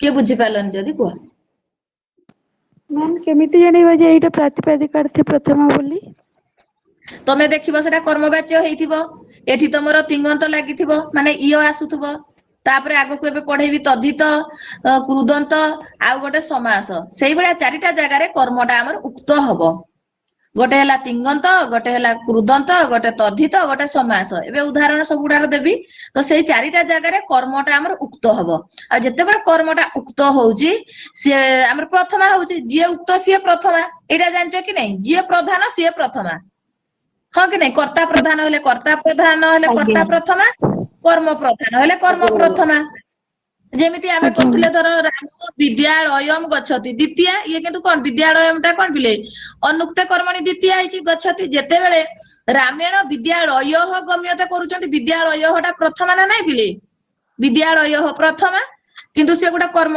କୋଉ ଭଳିଆ ପ୍ରଥମା ସେ ନା ସିଏ ହଉଛି ତମର ପ୍ରାତିପାଦିକାର୍ଥ ମାତ୍ରେ ପ୍ରଥମା ହବ। ହଁ ସେଇ ସୂତ୍ର ଅନୁସାରେ ପ୍ରଥମା, ତାକୁ ଯଦି ଏମିତି ଦେଖିବ ତମେ କହୁଛ ଉକ୍ତେ କର୍ମଣି ପ୍ରଥମା କହୁଛନ୍ତି। ଠିକ ଅଛି। ଆଜ୍ଞା ମ୍ୟାମ୍। ହଁ ତାପରେ ଏଠି ଆମେ ଦେଖିବା ଏଇ ଯୋଉ ଅନୁକ୍ତ କର୍ମଣି ଦ୍ୱିତୀୟାର ଉଦାହରଣ ଦେଖିବା। ଏଟା ସେଇ କଥା, ଯେତେବେଳେ ତିଙ୍ଗନ୍ତ ମାନେ ତିଙ୍ଗନ୍ତ କୃଦନ୍ତ ତଦ୍ଧିତ ସମାସ ଦ୍ଵାରା କର୍ମଟା ଉକ୍ତ ବା ପ୍ରଧାନ ବା ଅଭିହିତ ହୋଇନଥାଏ, ସେତେବେଳେ କର୍ମ ସ୍ଥାନରେ ତମେ ଦ୍ୱିତୀୟ ବିଭକ୍ତି କରିବ। ଆଉ ଯଦି ଅଭିହିତ ବା ପ୍ରଧାନ ହେଇଗଲା, ସେତେବେଳେ ପ୍ରାତିପାଦିକାର୍ଥ ମାତ୍ରେ ସେଟା ପ୍ରଥମା ହେଇଯିବ। ଏଠି ଭକ୍ତ ହରିಂ ଭଜତି, ତାହେଲେ ଭକ୍ତ ହରିଙ୍କୁ ଭଜନ କରୁଛି, ଇଏ ପିଲେ ତମର କର୍ମ, କାହିଁକିନା ଅନୁକ୍ତ କର୍ମଣି ଦ୍ୱିତୀୟା ସ୍ୟାତ୍ କୁହାଯାଉଛି, ଅନୁକ୍ତ କର୍ମଟା ହେଲେ ଦ୍ୱିତୀୟ ହବ। ତାହେଲେ ଏଠି ଭଜନ ଯୋଉ ଭଜତି, କିଏ ଭଜୁଛି ଭକ୍ତ, କାହାକୁ ନା ହରିଙ୍କୁ। କାହାକୁ ସେ ଭଜୁଛି ପିଲେ, ହରିଙ୍କୁ। ହରିଙ୍କୁ ହରିଙ୍କୁ ଭଜୁଛି। ତେଣୁକରି ଏଟା ହେଇଗଲା ତମର କଣ, ଇଏ ହେଇଗଲା ତମର ଅପ୍ରଧାନ। ତେଣୁକରି ଏଟା କୋଉ ସୂତ୍ର ଅନୁସାରେ ତମର ଦ୍ୱିତୀୟ ବିଭକ୍ତି ହଉଛି, ଅନୁକ୍ତେ କର୍ମଣି ଦ୍ୱିତୀୟା। ଯଦି ଏଠି ଆଉ ଗୋଟେ ଆମେ ପିଲେ ଯୋଉ ଏଇ ଉଦାହରଣଟା ଯଦି ଆମେ ନେବା, ଭକ୍ତ ହରିମ ଭଜତି, ଏଟା ଆମେ ଇଏରେ କରିବା କୋଉଥିରେ, ଯୋଉ କର୍ତ୍ତୃ କର୍ମ, ସେଇ ସୂତ୍ର ଅନୁସାରେ ଆମେ କର୍ମ ସଂଜ୍ଞା କିଏ ପିଲେ ହରିମ, ହଁ କି ନାଇଁ।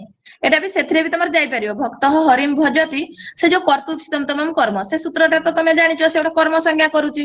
ତାହେଲେ ଏଠି ସେ କର୍ମ ସଂଜ୍ଞା କାହାକୁ କରୁଛି ନା ଯାହାଠାରେ ଅଧିକ ଇଚ୍ଛା, ଭକ୍ତ ହରିମ ଭଜତି, ସେ ହରିଙ୍କୁ ମାନେ ଭଜନ କରୁଛି।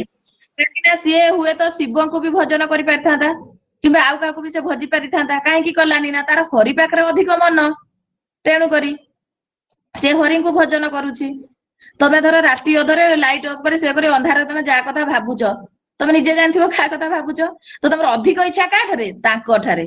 ସେଥିପାଇଁ ତାଙ୍କଠାରେ କଣ ହେଇଯିବ, ସେମାନେ ସେ କଣ କାରକ ହେବେ, କର୍ମ କାରକ। ଯଦି ଏଟା ଆମେ କର୍ତ୍ତୃ କର୍ମ ଅନୁସାରେ କର୍ମଟା ଚିହ୍ନିବା ପାଇଁ, ମାନେ ଯୋଉ ଇପ୍ସିତ ତମ ୱାର୍ଡ ଟା ଚିହ୍ନିବା ପାଇଁ ବି ଆମେ ଏଇ ଉଦାହରଣ ବି ନେଇପାରିବା। ଠିକ ଅଛି। ଧର ତମେ ଏବେ ଜଣେ ଗୃହିଣୀ, ତମର ଛୁଆ ଅଛି, ସ୍ୱାମୀ ବି ଅଛି, ତମେ ଦି ଜଣଙ୍କୁ ଭଲ ପାଉଛ, କିନ୍ତୁ ବେଶୀ ତମେ ମାନେ ସ୍ୱାମୀ ସ୍ତ୍ରୀଠୁ ଦୂରରେ ରହିଛ, ବେଶୀ ତମେ କାହାକୁ ଭାବୁଛ, ମାନେ ସ୍ୱାମୀ ଆଉ ଛୁଆଠୁ ଦୂରରେ ରହିଛ, ବେଶୀ ତମେ କାହାକୁ ଭାବିବ, ତମେ ଛୁଆ କଥା ଭାବୁଛ।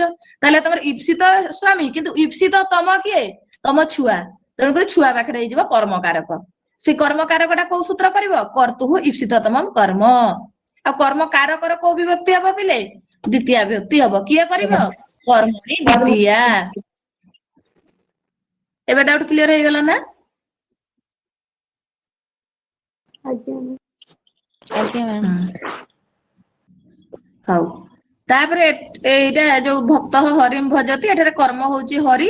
ଏଠି ହରିଟା ଉକ୍ତ ନୁହେଁ, କାହିଁକି ନା ଏଠି ଭକ୍ତଟା ଉକ୍ତ, ତେଣୁକରି ହରି ହେଇଗଲା ଅନୁକ୍ତ। ଆଉ ତେଣୁକରି ଏଇ କର୍ମଣି ଦ୍ୱିତୀୟା ସୂତ୍ର କହୁଛି ଅନୁକ୍ତ କର୍ମଣି ଦ୍ୱିତୀୟା ସ୍ୟାତ୍। ସେଥିପାଇଁ ଏଠି ହରି ଠାରେ ଦ୍ୱିତୀୟା ବିଭକ୍ତି ହେଲା।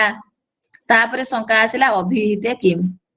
ତମେ ତ ଏଟା କହିଲ ଅପ୍ରଧାନ, ମାନେ ଅନୁକ୍ତ ହେଲେ କହୁଛ ତମେ କର୍ମଟା ଅନୁକ୍ତ ହେଲେ ସେଠି ଦ୍ୱିତୀୟା ବିଭକ୍ତି ହବ, କର୍ମଣି ଦ୍ୱିତୀୟା ଅନୁସାରେ ହବ। ହଁ ହବ, ଠିକ ଅଛି।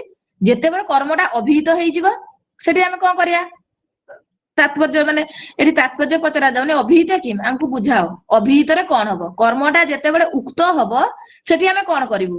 ତାପରେ ସମାଧାନ କରାଗଲା, ଅଭିହିତେ ତୁ କର୍ମଣି ପ୍ରାତିପଦିକାର୍ଥ ମାତ୍ରେ ଇତି ପ୍ରଥମୈବ। କୋଉ ସନ୍ଧି ହେଇଛି କହିଲ, ପ୍ରଥମୈବ। ମ୍ୟାଡାମ ବୃଦ୍ଧି ବୃଦ୍ଧି।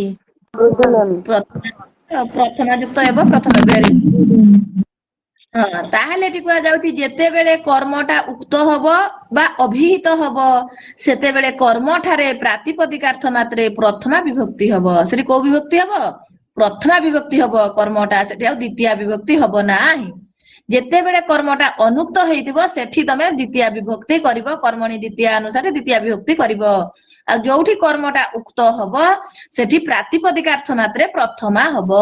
ଯେମିତି ରାମେଣ ବିଦ୍ୟାଳୟ ଗମ୍ୟତେ, ବିଦ୍ୟାଳୟଟା ଯୋଉ ପ୍ରଥମା, ଆମେ ଯଦି କହିବା ଏଟା କୋଉ ସୂତ୍ର ଅନୁସାରେ ପ୍ରଥମା, ତମେ କହିବ ପ୍ରାତିପଦିକାର୍ଥ ମାତ୍ରେ ପ୍ରଥମା। ଯଦି ମୁଁ କହିବି ରାମ ବିଦ୍ୟାଳୟମ୍ ଗଚ୍ଛତି, ବିଦ୍ୟାଳୟମ୍ ଟା କୋଉ ଅନୁସାରେ ଦ୍ୱିତୀୟା, ତମେ କହିବ କର୍ମଣି ଦ୍ୱିତୀୟା ସୂତ୍ର ଅନୁସାରେ ସେ ଦ୍ୱିତୀୟା। ଠିକ ଅଛି ପିଲେ, ଆଗକୁ ବଢିଆ। ତାହେଲେ ଏବେ ଆମର ପ୍ରଶ୍ନ ଠିକ ଅଛି, ଯେତେବେଳେ ତମେ କହୁଛ କର୍ମଟା ପ୍ରଥମା ହେଲେ ପ୍ରାତିପାଦିକାର୍ଥ ମାତ୍ରେ ପ୍ରଥମା ହବ ହେଲା। ତାହେଲେ କର୍ମଟା କୋଉଠି କୋଉଠି ପ୍ରଥମା ହବ? ସବୁଠି ତ ଆମେ ପ୍ରଥମା କରିପାରିବା ନାହିଁ ନା। କର୍ମଟା କଣ ସବୁଠି ଆମେ ପ୍ରଥମା କରିପାରିବା କି? ନା। ତେଣୁକରି ସାଧାରଣତଃ ଆମର ପିଲେ ତିଙ୍ଗନ୍ତ, ଯୋଉଟା ଉଦାହରଣ ତମକୁ ବୁଝଉଥିଲା ତିଙ୍ଗନ୍ତର ହିଁ ଚାଲିଥିଲା। ଯେମିତି ରାମେଣ ବିଦ୍ୟାଳୟ ଗମ୍ୟତେ, ତିଙ୍ଗନ୍ତ। ଯେମିତି ମୟା ଫଳମ ଖାଦ୍ୟତେ ହେଲା, ମୟା ଜଲମ ପିୟତେ, ମାନେ ମୋ ଦ୍ଵାରା ପାଣି ପିଆ ହଉଛି, ମାନେ ମୁଁ ପାଣି ପିଉଛି, ମୋ ଦ୍ଵାରା ପାଣିକୁ ପିଆ ହଉଛି। ତ ସେଭଳିଆ ତିଙ୍ଗନ୍ତରେ କର୍ମଟା ଉକ୍ତ ହବ। କୃଦନ୍ତରେ ବି ଯଦି କୃଦନ୍ତ ପଦ ଲାଗିଥିବ ସେଠି ବି କର୍ମଟା ତମର ଉକ୍ତ ହବ। ତଦ୍ଧିତରେ ବି କର୍ମଟା ଉକ୍ତ ହବ, ଆଉ ସମାସରେ ବି କର୍ମଟା ଉକ୍ତ ହବ। ଉକ୍ତ ବା ଅଭିହିତ ହେଇଥାଏ। ଆଉ ଏଇଭଳିଆ ସ୍ଥଳରେ କର୍ମର ପ୍ରଥମା ବିଭକ୍ତି ହବ କୋଉ ସୂତ୍ର ଅନୁସାରେ?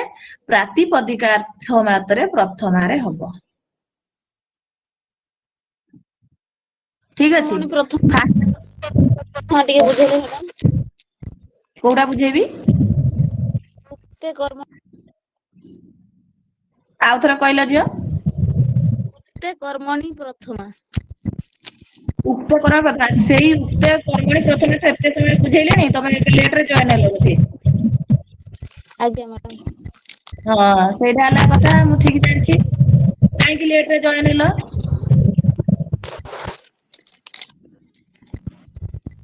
ହଉ ଠିକ ଅଛି ବୁଝେଇଦବା। ହଉ ଦେଖ, ଉକ୍ତେ କର୍ମଣି ପ୍ରଥମା, ସମସ୍ତେ କିନ୍ତୁ ପିଲେ ଟିକେ ଟାଇମରେ ଆସ। ମୁଁ 5:25ରୁ ତମକୁ ଟିକେ ମେସେଜ ମ୍ୟୁ ଦଉଛି ଆସ, 5:05ରୁ ଦଉଛି।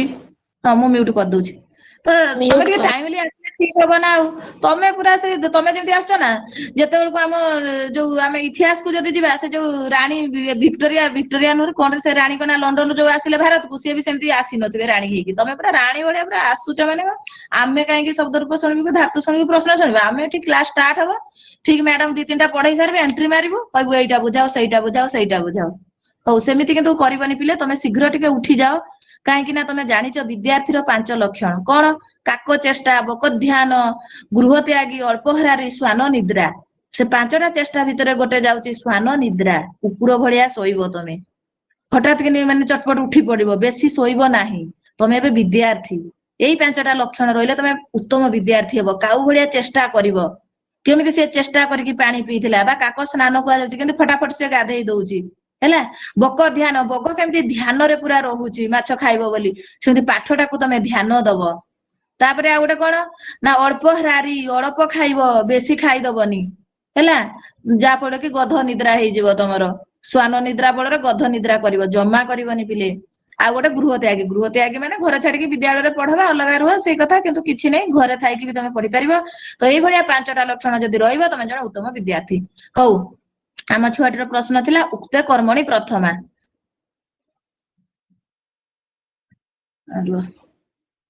ଉକ୍ତେ କର୍ମଣି ପ୍ରଥମା, ତାହେଲେ କୁହ ପିଲେ, ସେଇ ଉଦାହରଣ ନେବା। ରାମ ବିଦ୍ୟାଳୟ ଗଚ୍ଛତି। ଯୋଉ ଝିଅଟି ପଚାରିଲ ତମେ ଉତ୍ତର ଦବ, ଦେଖିବ ବୁଝିଯିବ ହେଲା। ଖରାପ ଭାବନି ଦିଦି ରାଗରେ କହୁଛନ୍ତି, ଜମା ବି ନୁହଁ ପିଲେ। ରାମ ବିଦ୍ୟାଳୟ ଗଚ୍ଛତି, ଝିଅ ତମେ କହିଲ ଏଠି ଉକ୍ତ କିଏ? ରାମ। ରାମ। ତମେ ହିଁ ପ୍ରଶ୍ନଟା ପଚାରିଥିଲ ନା ଝିଅ? ହଁ, ତାହେଲେ ଏଟାକୁ ଆମେ କହିବା ଉକ୍ତେ କର୍ତ୍ତରୀ ପ୍ରଥମା। ଇଏ ଉକ୍ତ ହେଲା, ତାହେଲେ ଇଏ କଣ? ଇଏ ଉକ୍ତେ କର୍ତ୍ତରୀ ପ୍ରଥମା। କାହିଁକି ନା ଏଟା ଗୋଟେ ତମର କର୍ତ୍ତୃବାଚ୍ୟ, ହଁ କି ନାଇଁ? ଏଠି କର୍ମଟା କଣ ଅଛି କୁହ ଝିଅ? ବିଦ୍ୟାଳୟ। ଏଟା କର୍ମଟା କୋଉ ଭଳିଆ କର୍ମ? ଉକ୍ତ ନା ଅନୁକ୍ତ? ଅନୁକ୍ତ। କାହିଁକି ନା ରାମ ଏଠି ଉକ୍ତ ହେଇସାରିଲାଣି, ତେଣୁକରି ଏଟା ଉକ୍ତେ କର୍ମଣି, ଉକ୍ତେ କର୍ତ୍ତରୀ ପ୍ରଥମା ହେଇସାରିଛି। ତେଣୁକରି ଏଠି ଆମର ବିଦ୍ୟାଳୟଟା ଏଟା ହଉଛି ଅନୁକ୍ତ। ତାହେଲେ ଆମେ ତାକୁ କଣ କହିବା? ଅନୁକ୍ତେ କର୍ମଣି ଦ୍ୱିତୀୟା। ତାପରେ ଯଦି ଆମେ ତାକୁ ବାଚ୍ୟ ପରିବର୍ତ୍ତନ କରିଦେବା, ରାମେଣ ବିଦ୍ୟାଳୟ ଗମ୍ୟତେ, ତାହେଲେ ଏଠି ରାମେଣଟା ଅନୁକ୍ତ ହେଇଗଲା। ରାମେଣଟା ଏଠି କଣ ହେଇଗଲା? ଅନୁକ୍ତ। ଅନୁକ୍ତ କର୍ତ୍ତରୀ ତୃତୀୟା। ଆଉ ଏଠି ବିଦ୍ୟାଳୟଟା ହେଇଗଲା ଉକ୍ତ। ହେଲା ଏଠି ବିଦ୍ୟାଳୟ ଏଟା ହେଇଗଲା ଉକ୍ତ ଏଇଟା ତମର କର୍ମ କିନ୍ତୁ ଏ ହେଇଗଲା ଉକ୍ତ ଏଟା କୋଉ ସୂତ୍ର ଅନୁସାରେ ହବ ନା ପ୍ରାତିପଦିକାର୍ଥ ମାତ୍ରେ ପ୍ରଥମା ইয়াକୁ ଆମେ କହିବା ଉକ୍ତେ କର୍ମଣି ପ୍ରଥମା ଏଠି ରାମାୟଣ ଟା କଣ ଅନୁକ୍ତେ କର୍ତ୍ତରି ତୃତୀୟା ଆଉ ବିଦ୍ୟାଳୟ ଟା ହେଲା ଉକ୍ତେ କର୍ମଣି ପ୍ରଥମା ବୁଝିପାରିଲ ଆଜ୍ଞା ମ୍ୟାଡାମ। ହଁ ତମ ନାଁ ଟା କଣ ରେ ନିବେଦିତା। ଆଚ୍ଛା ନିବେଦିତା ଆଗକୁ ବଢିଆ ପିଲେ ଆଜ୍ଞା ମ୍ୟାମ୍। ଆଜ୍ଞା ମ୍ୟାମ୍। ମିଉଟ କରିଦିଅ ତମେ ମିଉଟ କର ବର୍ତ୍ତମାନ ଆମେ ଦେଖିବା ତାହେଲେ ଏଇ ଯୋଉ କର୍ମଟା ଆମର ଉକ୍ତ ହଉଛି ଉକ୍ତ ହେଲେ ପ୍ରାତିପଦିକ ମାତ୍ରେ ପ୍ରଥମା ହଉଛି ତ ଆମେ ଦେଖିବା କୋଉଠି କୋଉଠି ସେ ଉକ୍ତ ହଉଛି କର୍ମଟା ତାହେଲେ ଗୋଟେ ତିଙ୍ଗନ୍ତ ଦ୍ଵାରା ଉକ୍ତ ହବ ଗୋଟେ ତଦ୍ଧିତ ମାନେ କୃଦନ୍ତ ଦ୍ଵାରା ଉକ୍ତ ହବ ଆଉ ଗୋଟେ ତଳକୁ ଆସିବ ତଦ୍ଧିତ ଆଉ ଗୋଟେ ସମାସ ଏଇ ଚାରିଟା ଜାଗାରେ କର୍ମଟା ଆମର ଉକ୍ତ ହବ ଠିକ ଅଛି ତ ଆମେ ଫାଷ୍ଟ ଦେଖିବା ତିଙ୍ଗନ୍ତ ଦ୍ଵାରା ଉକ୍ତ କର୍ମର ପ୍ରଥମା ତିଙ୍ଗନ୍ତ ଯୋଉଗୁଡା ବି ଆମେ କରୁଥିଲେ ସବୁ ତିଙ୍ଗନ୍ତର ହିଁ କରୁଥିଲେ ଯେମିତି କି ମୟା ହରିହି ସେବ୍ୟତେ ଦେଖ ଇୟ ଆସିଲା ମାନେ ତମେ କ୍ରିୟାଟାକୁ ଦେଖିକି ଜାଣିଦବ ଇଏ କୋଉ ବାଚ୍ୟ ଇଏ ତାହେଲେ କୋଉ ବାଚ୍ୟ ପିଲେ କର୍ମ ବାଚ୍ୟ ସେବ୍ୟତେ ଆସିଲା ତାହେଲେ ମୟା ହରିହି ସେବ୍ୟତେ ମୋ ଦ୍ଵାରା ହରି ସେବା ପାଉଛନ୍ତି ଏଇଭଳିଆ ତ ଏଠି ତାହେଲେ କର୍ମ କିଏ ହରି ହିଁ ହଉଛି ଏଠି କର୍ମ ମୟା ତ ତୃତୀୟ ଆସି ସାରିଲାଣି ହରି ହିଁ ହଉଛି କର୍ମ ତାହେଲେ ଇଏ କୋଉ ଭଳିଆ କର୍ମ ଉକ୍ତ କର୍ମ ହରି ଅନୁସାରେ ଏଠି କ୍ରିୟାଟା ହେଇଛି ଏଠାରେ କର୍ମ ତାହେଲେ ହରି ଆଉ ହରି ଅନୁସାରେ କ୍ରିୟା ହେଇଛି ଆଉ ଏଟା ପିଲେ ତିଙ୍ଗନ୍ତ ସେବ ଧାତୁ ୟକ୍ ପ୍ରତ୍ୟୟ ତାପରେ ଆତ୍ମନିପଦୀ ଭଳିଆ ଲାଗିକି ତେ ହେଇଛି ସେବ୍ୟତେ ହେଲା ତାହେଲେ ଏଟା ଉକ୍ତ କିଏ ନା ହରି ଉକ୍ତ ତେଣୁକରି ଏଟା କୋଉ ସୂତ୍ର ଅନୁସାରେ ହେଇଛି ପ୍ରାତିପଦିକାର୍ଥ ମାତ୍ରେ ପ୍ରଥମା ହେଇଛି ବୁଝିପାରିଲ ହଁ ତାହେଲେ ତିଙ୍ଗନ୍ତର ତମର କିଛି ଡାଉଟ ରହିବନି ମୁଁ ଭାବୁଛି ତିଙ୍ଗନ୍ତଟା ତମେ ସମସ୍ତେ ଭଲ ଭାବରେ ବୁଝିଗଲ ତିଙ୍ଗନ୍ତରେ ଆମର କର୍ମଟା କେମିତି ପ୍ରଥମା ହଉଛି ବା ଉକ୍ତ ହଉଛି ହରି ହିଁ ପ୍ରଥମା ନା ନାଇଁ କୁହ ଆଜ୍ଞା ଆଜ୍ଞା ଆଜ୍ଞା। ତାହେଲେ ହରିହିଟା ପ୍ରଥମା କୋଉ ସୂତ୍ର ପଢା ପ୍ରାତିପଦିକାର୍ଥ ମାତ୍ରେ ପ୍ରାତିପଦିକାର୍ଥ ମାତ୍ରେ ପ୍ରଥମା ମୟାଟା ଏଠି କଣ ଅନୁକ୍ତ ବା ଅପ୍ରଧାନ ତାହେଲେ ତୃତୀୟା ଯେତେବେଳେ ଅପ୍ରଧାନ ହେଇଯିବ କୋଉ ବିଭକ୍ତି ହବ ତୃତୀୟା ତାହେଲେ ସେ କଣ ହେଇଗଲା ଅନୁକ୍ତେ କର୍ତ୍ତରି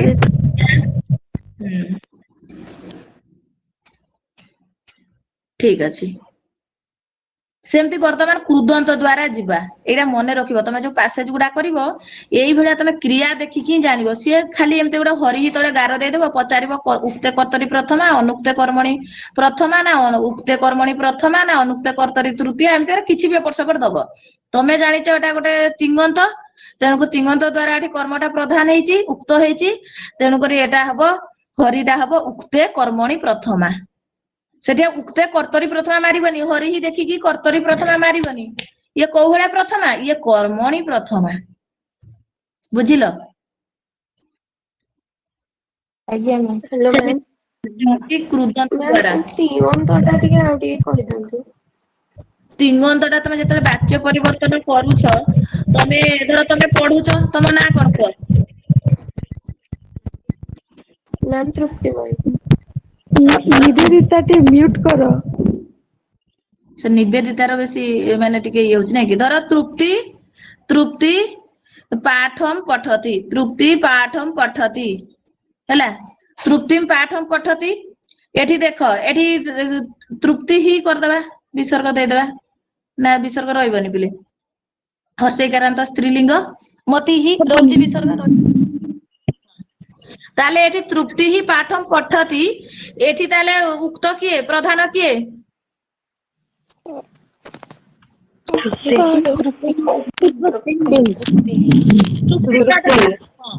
ଏଠି ତୃପ୍ତି ପ୍ରଧାନ ତେଣୁକରି ଏଠି ଯୋଉ ପାଠମଟା ଏଟା ହେଲା କଣ ଇଏ ହେଲା ତମର ଅନୁକ୍ତ ହେଲା ତ ଏଠି ଉକ୍ତ କିଏ ତୃପ୍ତି ତ ଏଠି ପଠତି ଆସିଛି ନର୍ମାଲ ଇଏ ଗୋଟେ କର୍ତ୍ତୃବାଚ୍ୟ ତେଣୁକରି ନର୍ମାଲ ଆସିଛି ତାକୁ ଯେତେବେଳେ ବାଚ୍ୟ ପରିବର୍ତ୍ତନ କରିଦବା ତାହେଲେ କଣ ହେଇଯିବ ତୃପ୍ତିଆ ହଁ କି ନାଇଁ ତୃତୀୟା ପାଠଃ ପଠ୍ୟତେ ଏଇଟା ପିଲେ ତମର ହଉଛି ତିଙ୍ଗନ୍ତ, ଏଇଟା ତିଙ୍ଗନ୍ତ। ପଠ୍ୟତେ କେମିତି ହେଲା ନା ପଟ ଧାତୁରେ ୟକ୍ ପ୍ରତ୍ୟୟ ଲଗେଇକି ତାପରେ ଆମେ ଆତ୍ମନିପଦି ଭଳିଆ ରୂପ ନଉଛନ୍ତି, ଏଇଟା ହିଁ ହଉଛି ତିଙ୍ଗନ୍ତ। ବୁଝିପାରିଲ? ଯେତେବେଳେ ୟ ଆସି ଆଜ୍ଞା ଜାଣିବ ତମେ ଏଇଟା ଗୋଟେ କର୍ମବାଚ୍ୟ, ଆଉ ଏଇଟାକୁ କୁହାଯାଉଛି ତିଙ୍ଗନ୍ତ। ତମେ କହିବ ପଠତି ବି ତ ଗୋଟେ ତିଙ୍ଗନ୍ତ, ହଁ ତିଙ୍ଗନ୍ତ, କିଏ ମନା କଲା କି? କିନ୍ତୁ ଏଟା ତମର କର୍ତ୍ତୃବାଚ୍ୟ, ଇଏ ସାମାନ୍ୟ ପଠତି ନର୍ମାଲ ଧାତୁଟା ଅଛି। ତୃପ୍ତି ହିଁ ପାଠମ ପଠତି ନର୍ମାଲ ଅଛି, କିନ୍ତୁ ଏଠି ପଠ୍ୟତେ ପଠ ଧାତୁରେ ୟକ୍ ପ୍ରତ୍ୟୟ ହେଇକି ଆତ୍ମନିପଦୀ ରୂପ ଯୋଉ ଲବ୍ ଧାତୁ ଭଳିଆ ତମର ଚାଲୁଛି। ତେଣୁକରି ତମେ ଜାଣିବ ଏଟା ତିଙ୍ଗନ୍ତର ପ୍ରୟୋଗ। ତେଣୁକରି ପାଠ ହଟା ପ୍ରଥମା, ଉକ୍ତେ କର୍ମଣି ପ୍ରଥମା। ତାହେଲେ ଇଏ କୋଉ ସୂତ୍ର ଅନୁସାରେ? ପ୍ରାତିପଦିକାର୍ଥ ମାତ୍ରେ ପ୍ରଥମା। ତୃତୀୟା ଇଏ ହେଲା ଅନୁକ୍ତ କର୍ତ୍ତରୀ ତୃତୀୟା। ଠିକ ଅଛି, ବୁଝିଲ ତୃପ୍ତି? ଆଜ୍ଞା ମ୍ୟାମ୍। ମ୍ୟାମ୍ ହଁ ମ୍ୟାମ୍ ମ୍ୟାମ୍ ଗୋଟେ ଯେମିତି ଉଦାହରଣ ଆସିବ, ଦେବଦତ୍ତଃ ବିଦ୍ୟାଳୟଂ ଗଚ୍ଛତି। ହୁଁ ହଁ ଆମେ କୁହ ତାକୁ ବିଦ୍ୟାଳୟ। କର୍ମବାଚ୍ୟରେ ପରିଣତ କଲେ ଦେବଦତ୍ତେନ ବିଦ୍ୟାଳୟଃ ଗମ୍ୟତେ। ହଁ ସେଠି ଦେବଦତ୍ତେନ ଏଇଟା ହେଇଯିବ ଅନୁକ୍ତେ କର୍ତ୍ତରୀ ତୃତୀୟା। ହଁ ଏଇଟା ଆଉ ଏଠି ଯୋଉ ବିଦ୍ୟାଳୟ ଅଛି, ଏଇଟା ତ ଉକ୍ତେ କର୍ମଣି ପ୍ରଥମା ହବ ନା? ହଁ କିଏ ମନା କଲା କି? ଆମେ ବି ତ ସେଇ କଥା କହୁଛନ୍ତି, ଉକ୍ତେ କର୍ମଣି ପ୍ରଥମା ହେଲା। ପ୍ରାତିପଦିକ ପ୍ରଥମା ସୂତ୍ରରେ ତା ଅନୁସାରେ ଗମ୍ୟତା ଟା ହଉଛି ନା, ଆଉ ଏଠି କଣ ଦେବଦତ୍ତେନ ଦ୍ଵାରା ଗମ୍ୟତେ ହଉଛି କି? ବିଦ୍ୟାଳୟ ଅନୁସାରେ ଗମ୍ୟତେ ହଉଛି। ମ୍ୟାମ୍ ହଁ କଣ ତାହେଲେ ଏଠି ପ୍ରଶ୍ନଟା? ଯୋଉ ମୟା ହଁ ହରିଃ ସେବ୍ୟତେ, ଏଠି ହଁ ହରିଟା ପ୍ରାତିପଦିକାର୍ଥ ପ୍ରଥମା କେମିତି ହେଇଗଲା? ମୁଁ ବୁଝିପାରୁନି ଏଇଟା ଟିକେ। ସେ ବୁଝି ପାରୁନାହାନ୍ତି, ହଉ ବୁଝେଇ ଦଉଛି ଦେଖ।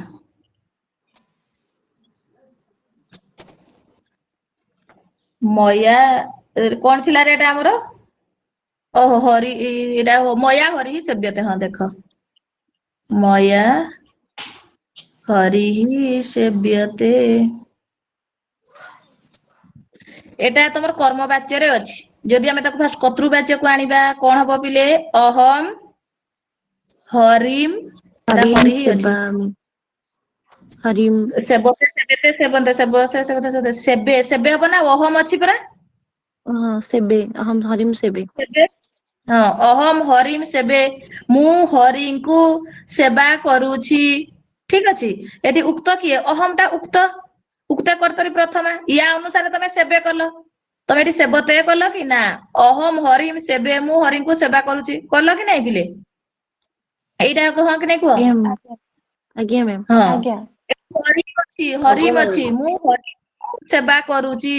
ଇଏ ଅନୁକ୍ତ, ଅନୁକ୍ତ କର୍ମଣୀ ଦ୍ୱିତୀୟା ଆମେ କହିବା। କଣ କହିବା? ହରିମ ଟା ଅନୁକ୍ତ କର୍ମଣୀ ଦ୍ୱିତୀୟା। କୋଉ ସୂତ୍ର ଅନୁସାରେ? କର୍ମଣୀ ଦ୍ୱିତୀୟା ସୂତ୍ର ଅନୁସାରେ। ଅହମ ଟା ହେଲା ଉକ୍ତ କର୍ତ୍ତରୀ ପ୍ରଥମା, ୟା ଅନୁସାରେ ସେବେ ହେଲା। ୟାକୁ ଯେତେବେଳେ ବାଚ୍ୟ ପରିବର୍ତ୍ତନ କରିଦଉଛନ୍ତି, ତାହେଲେ ମୟା ହରିଃ ସେବ୍ୟତେ, କଣ କରୁଛନ୍ତି? ମୟା ହରିଃ ସେବ୍ୟତେ, ଅହମ ହରିମ ସେବେ, ସେଟା କଣ ହେଇଯିବ? ମୟା ହରିଃ ସେବ୍ୟତେ। ତାହେଲେ ଏଠି ଯୋଉ ହରିଃ ହେଲା, ଏଠି ଯୋଉ ସେବ୍ୟତେ କଲ, ଏଠି ତାକୁ ଅହମ ବୋଲି ସେବେ କରୁଥିଲ। ଏଠି କଣ ତମେ ମୟା ଅନୁସାରେ ସେବ୍ୟତେ କଲ କି? ନା ତମେ ହରିଃ ଅନୁସାରେ ତମେ ସେବ୍ୟତେ କଲ। ତେଣୁକରି ଏଠି ଉକ୍ତ କିଏ? ହରି ହିଁ ଉକ୍ତ। ହରିଃ ଅନୁସାରେ ତମେ ସେବ୍ୟତେ କରିଛ। ତେଣୁକରି ଇଏ ଉକ୍ତ, ତାହେଲେ ଇଏ କୋଉ ସୂତ୍ର ଅନୁସାରେ? ପ୍ରାତିପଦିକ ମାତ୍ରେ ପ୍ରଥମା। କିନ୍ତୁ ଏଠି ଦେଖ ହରିମ ଟା ଅନୁକ୍ତ, କାହିଁକି ନା କର୍ମଣୀ ସୂତ୍ର କର୍ମଣୀ ଦ୍ୱିତୀୟା କଣ କହୁଛି? କର୍ମଟା ଯେତେବେଳେ ଅନୁକ୍ତ ହବ, ସେତେବେଳେ ତମେ କର୍ମଣୀ ଦ୍ୱିତୀୟା ସୂତ୍ର ଅନୁସାରେ ଦ୍ୱିତୀୟା ବିଭକ୍ତି କରିବ। ଏଠି ହରିମ ଟା ଅନୁକ୍ତ, କିନ୍ତୁ ଏଠି ହରିଃ ଟା ଉକ୍ତ। ତେଣୁକରି ପ୍ରାତିପଦିକ, ଯିଏ ଉକ୍ତ ଯିଏ ସ୍ଵତନ୍ତ୍ର, ଯିଏ ନିୟତ, ଆମେ ପଢୁଥିଲେ ନା ନିୟତ ଉପସ୍ଥିତି କହ ପ୍ରାତିପଦିକାର୍ଥ। ଏଠି ହରିଃ ହରିଃ ମାନେ ପୁଲିଙ୍ଗ, ତମେ ଏଠି କଣ ଆଉ ନପୁଂସକ କି ଆଉ କିଛି ଆଣିପାରିବ କି? ନା। ତେଣୁକରି ଏ ପ୍ରାତିପାଦିକ ମାତ୍ରେ ପ୍ରଥମା ହେଲା। ଆମେ ପଢିଥିଲେ ଗୋଟେ ନିୟତ ଉପସ୍ଥିତି କହ କୃଷ୍ଣଃ ଶ୍ରୀଃ ଜ୍ଞାନମ୍, ଉଦାହରଣ ଦେଇଥିଲି, ମନେ ପଡୁଛି ନା ନାଇଁ ପିଲେ? ଆଜ୍ଞା ଆଜ୍ଞା ଆଜ୍ଞା। ସେଇଭଳିଆ ଆଜ୍ଞା ମ୍ୟାମ୍। କିଏ ପଚାରୁଥିଲେ ଏବେ ବୁଝିପାରିଲ ହରିଃ ଟା କେମିତି ପ୍ରଧାନ ହେଲା, ଉକ୍ତ ହେଲା? ହଁ ଯେବେ ମ୍ୟାମ୍ ମ୍ୟାମ୍ ତା ସିଏ କହିବା କଥା ଯେ ଏଇଟା ଯେମିତି ପ୍ରାତିପାଦିକ ହେଲା, ତାହେଲେ ଯୋଉ ତା ପୂର୍ବରୁ ଆମେ ଉଦାହରଣଟା ଦେଲେ, ସେଇଠି ବି ଯୋଉ କର୍ମ ବାଚ୍ୟଟା ଯୋଉଟା ସେଇଟା କାହିଁକି ଉକ୍ତେଇ ହବ? ଉକ୍ତି କର୍ମ କୋଉ ଆଜ୍ଞା କର୍ମ ମ୍ୟାମ୍, ବାଚ୍ୟ ଯିବ? ସେଇଟା ବିଦ୍ୟାଳୟ ଗମେତେ ଯୋଉ ଥିଲା ସେଠି ବି ବିଦ୍ୟାଳୟ ତ ବି ଉକ୍ତ ହେଇଗଲା ନା, ତ ସେଠି କେମିତି ଉକ୍ତେ କର୍ମଣି ପ୍ରଥମ ହେଲା, ଆଉ ଏଇଠି କଣ ପାଇଁ ପ୍ରାତିପଦିକାର୍ଥେ ପ୍ରଥମ ହେଲା? ସେଠି ବି ତ ପ୍ରଥମ ଆଲୋ ଥିଲା, ଝିଅ, ଏଠି ବି ତ ସେଇଟା ପ୍ରଥମ। କର୍ମ, ସେଇଟା ତମ ଶୁଣ ରୁହ ସେଟା ଯୋଉ ମାନେ ରାମ ବିଦ୍ୟାଳୟ ଗଚ୍ଛତି ବା ରାମେଣ ବିଦ୍ୟାଳୟ ଗଚ୍ଛତେ, ସେଟା ବିଦ୍ୟାଳୟଟା ସେଟା ବି ପ୍ରଥମା ନା, ଆଉ ପ୍ରାତିପାଦିକାର୍ଥ ଅର୍ଥରେ ପ୍ରଥମା ସିଏ।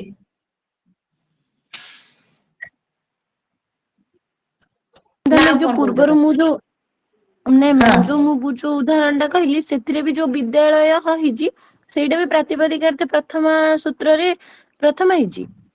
ହଁ ପ୍ରଥମା ହେଇଛି, କିନ୍ତୁ ସିଏ କର୍ମ, ସେଟା କର୍ମ ବାଚ୍ୟ, ସିଏ କର୍ମ, କିନ୍ତୁ କର୍ମଟା ସେଠି ପ୍ରଥମା ହେଲା, ଉକ୍ତ ହେଲା।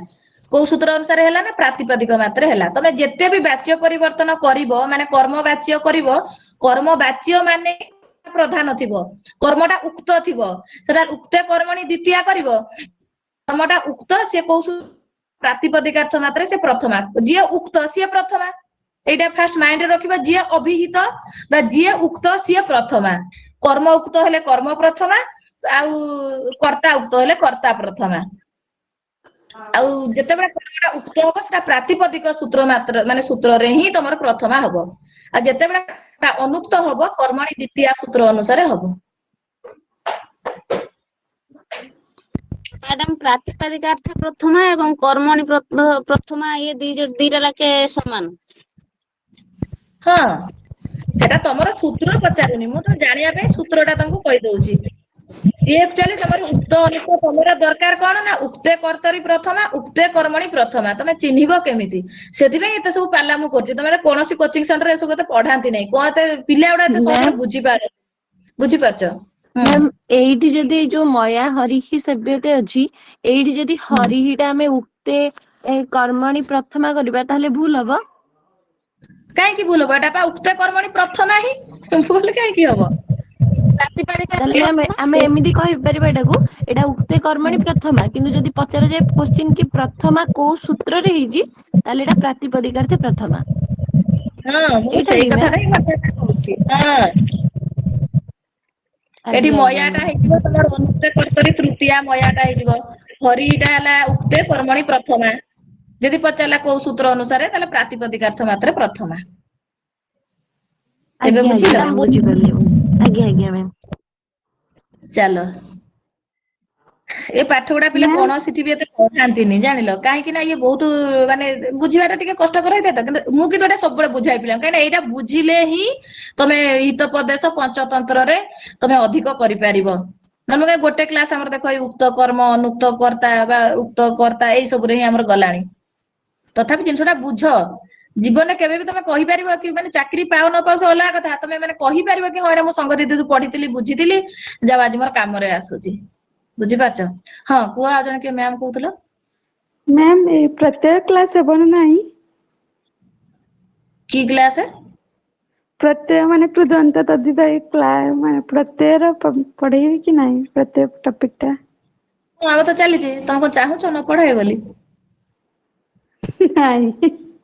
ଆଉ ତାହେଲେ ଚାଲ, ଇଏ ଗଲା ପିଲେ ତମର ତିଙ୍ଗନ୍ତର ଗଲା।